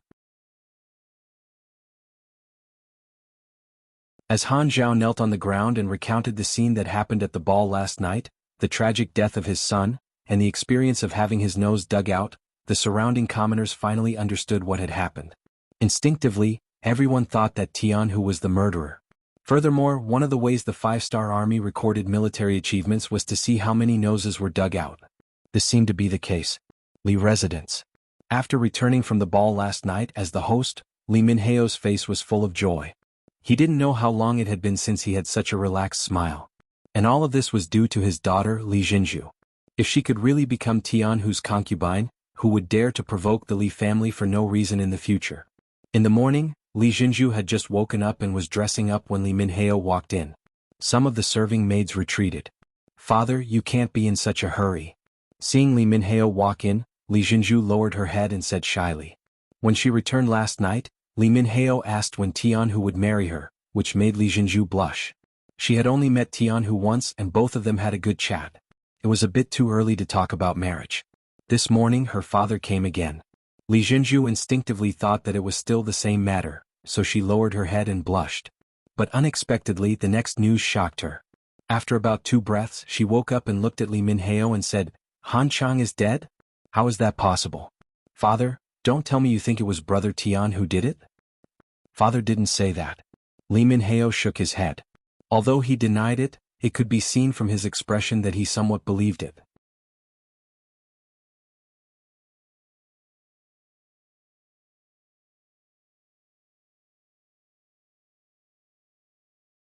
Chapter 945.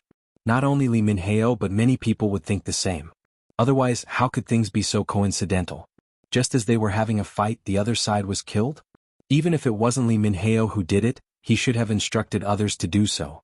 In short, it must have something to do with him. Not to mention Li Jinju's face turned pale after hearing this. Li Minheo himself also felt a sense of sadness. In any case, he and Han Zhao were the ministers of the destroyed country. Since Han Chang could die without knowing why, then if they were disobedient, would they also have the same result at any time? In the North Korean palace, outside Yang Qindong's temporary residence, Beta Persei calmly told Yang Qindong the news he had just received. Young master, I have sent people to investigate what Division Commander Tian did after he went back last night, and whether anyone from the 1st Cavalry Division went out. Director Yukan of the Security Bureau has already gone to the Han family to investigate the situation. In addition, Governor Zhang Yi is waiting outside the palace. He wants to see the young master. Let Governor Zhang come over. Yang Qindong's expression didn't change, as if he had heard a very ordinary thing. This calmness made Beta Persei breathe a sigh of relief, and it also made Zhang Yi, who came in later, feel a lot less pressured. He was originally worried that the 6th young master would get angry. If this was the case, he, as the newly appointed governor, would lose a point first. Tell me your own opinion. As soon as Zhang Yi sat down, Yang Qindong's voice came clearly.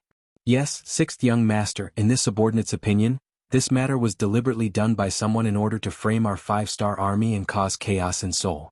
Then, some people wanted to take advantage of the situation. In this subordinate's opinion, we can't let this wind blow. We should immediately increase our control over the entire city. Once we discover that someone dares to use this opportunity to cause trouble, we definitely can't be lenient. If there's one, we'll catch one. If there's 2, we'll catch a pair. In short, we must stabilize and suppress everything. Zhang Yi said with certainty. It was precisely because he had a ruthless side in his heart that Yang Qindong transferred him to North Korea to control this unstable region. Not bad. Then let's do as you say. If you need to mobilize any troops, Look for Beta Persei and ask him to cooperate with you. Yang Qindong was very satisfied with this answer. In chaotic times, heavy punishments were needed. In order to prevent the situation from becoming even more chaotic, he had to be more heavy-handed than usual. After receiving Yang Qindong's affirmation, Zhang Yi quickly left to make arrangements. Not long after, the director of the Security Bureau in North Korea, Yukin, rushed over.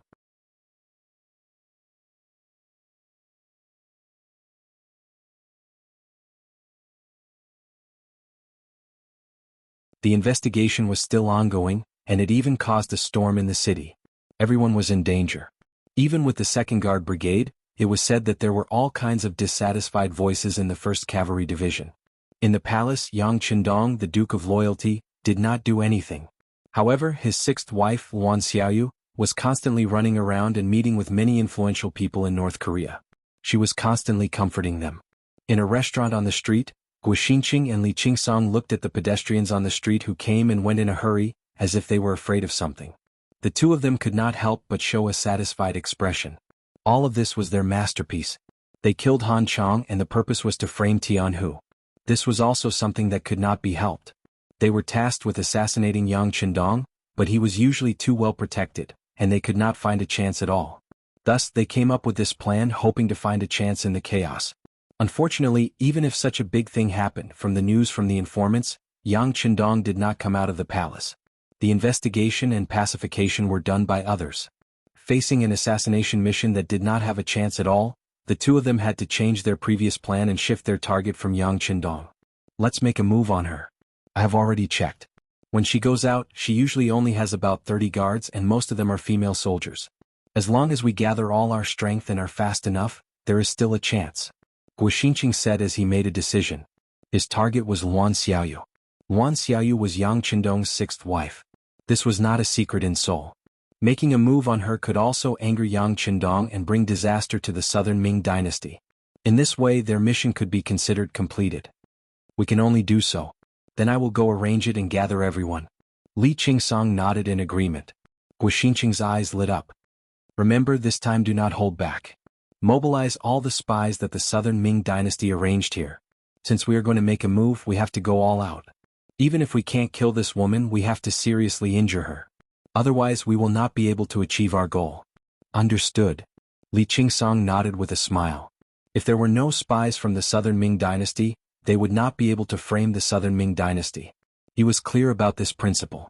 Guo Xinqing and Li Qingsong were bribed by the southern Ming dynasty's Zhu Huichun, but not many people knew about it.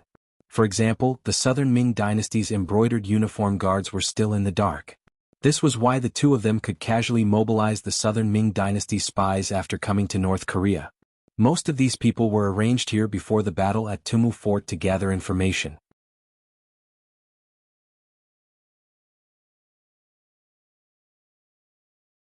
They did not expect that they would all be used now. Li Qingsong went to make preparations, leaving Guo Xinqing sitting there alone with a sinister smile on his face. Everyone in the world said that the Duke of Loyalty and Courage was very powerful and never suffered losses.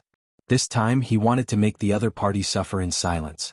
Whether the operation was successful or not, Yang Qindong would only hate the southern Ming dynasty. In this way, Li Huichun's goal of getting someone else to do the dirty work would be achieved. He would also become the first person to make Yang Qindong suffer a great loss. It was possible that he would become famous in the world. As the operation began, the pawns that had been lying in ambush were activated one after another. Some of them were small businessmen, some were restaurant owners and even waiters, and some were even farmers. But after receiving the order, they put away all kinds of concealment, took out the dusty sabers that had been sealed for a long time, and gathered at the designated location. At 8 o'clock in the morning, a luxurious carriage came out of the North Korean palace. There were 36 guards beside it, and 20 of them were female soldiers. In the entire North Korea, only Luan Xiaoyu had such treatment as bringing female soldiers out. The carriage came out of the palace, then passed through Yuhua Street, and went straight to the more prosperous Eugene Street in Seoul. That was where the rich and powerful gathered, and there were many North Korean officials living there. On the road from Yuhua Street to Eugene Street, there was a straight turn. It was a mile long and the road was narrow. Usually there would not be any merchants or people staying here. It was also the place that Guo Xinqing and Li Qingsong prepared for Luan Xiaoyu to be buried. The carriage slowly moved forward, and the 36 guards around it followed behind the carriage at a leisurely pace. Everything looked the same as usual. There was nothing out of the ordinary. However, the sudden sound of arrows piercing through the air broke the silence.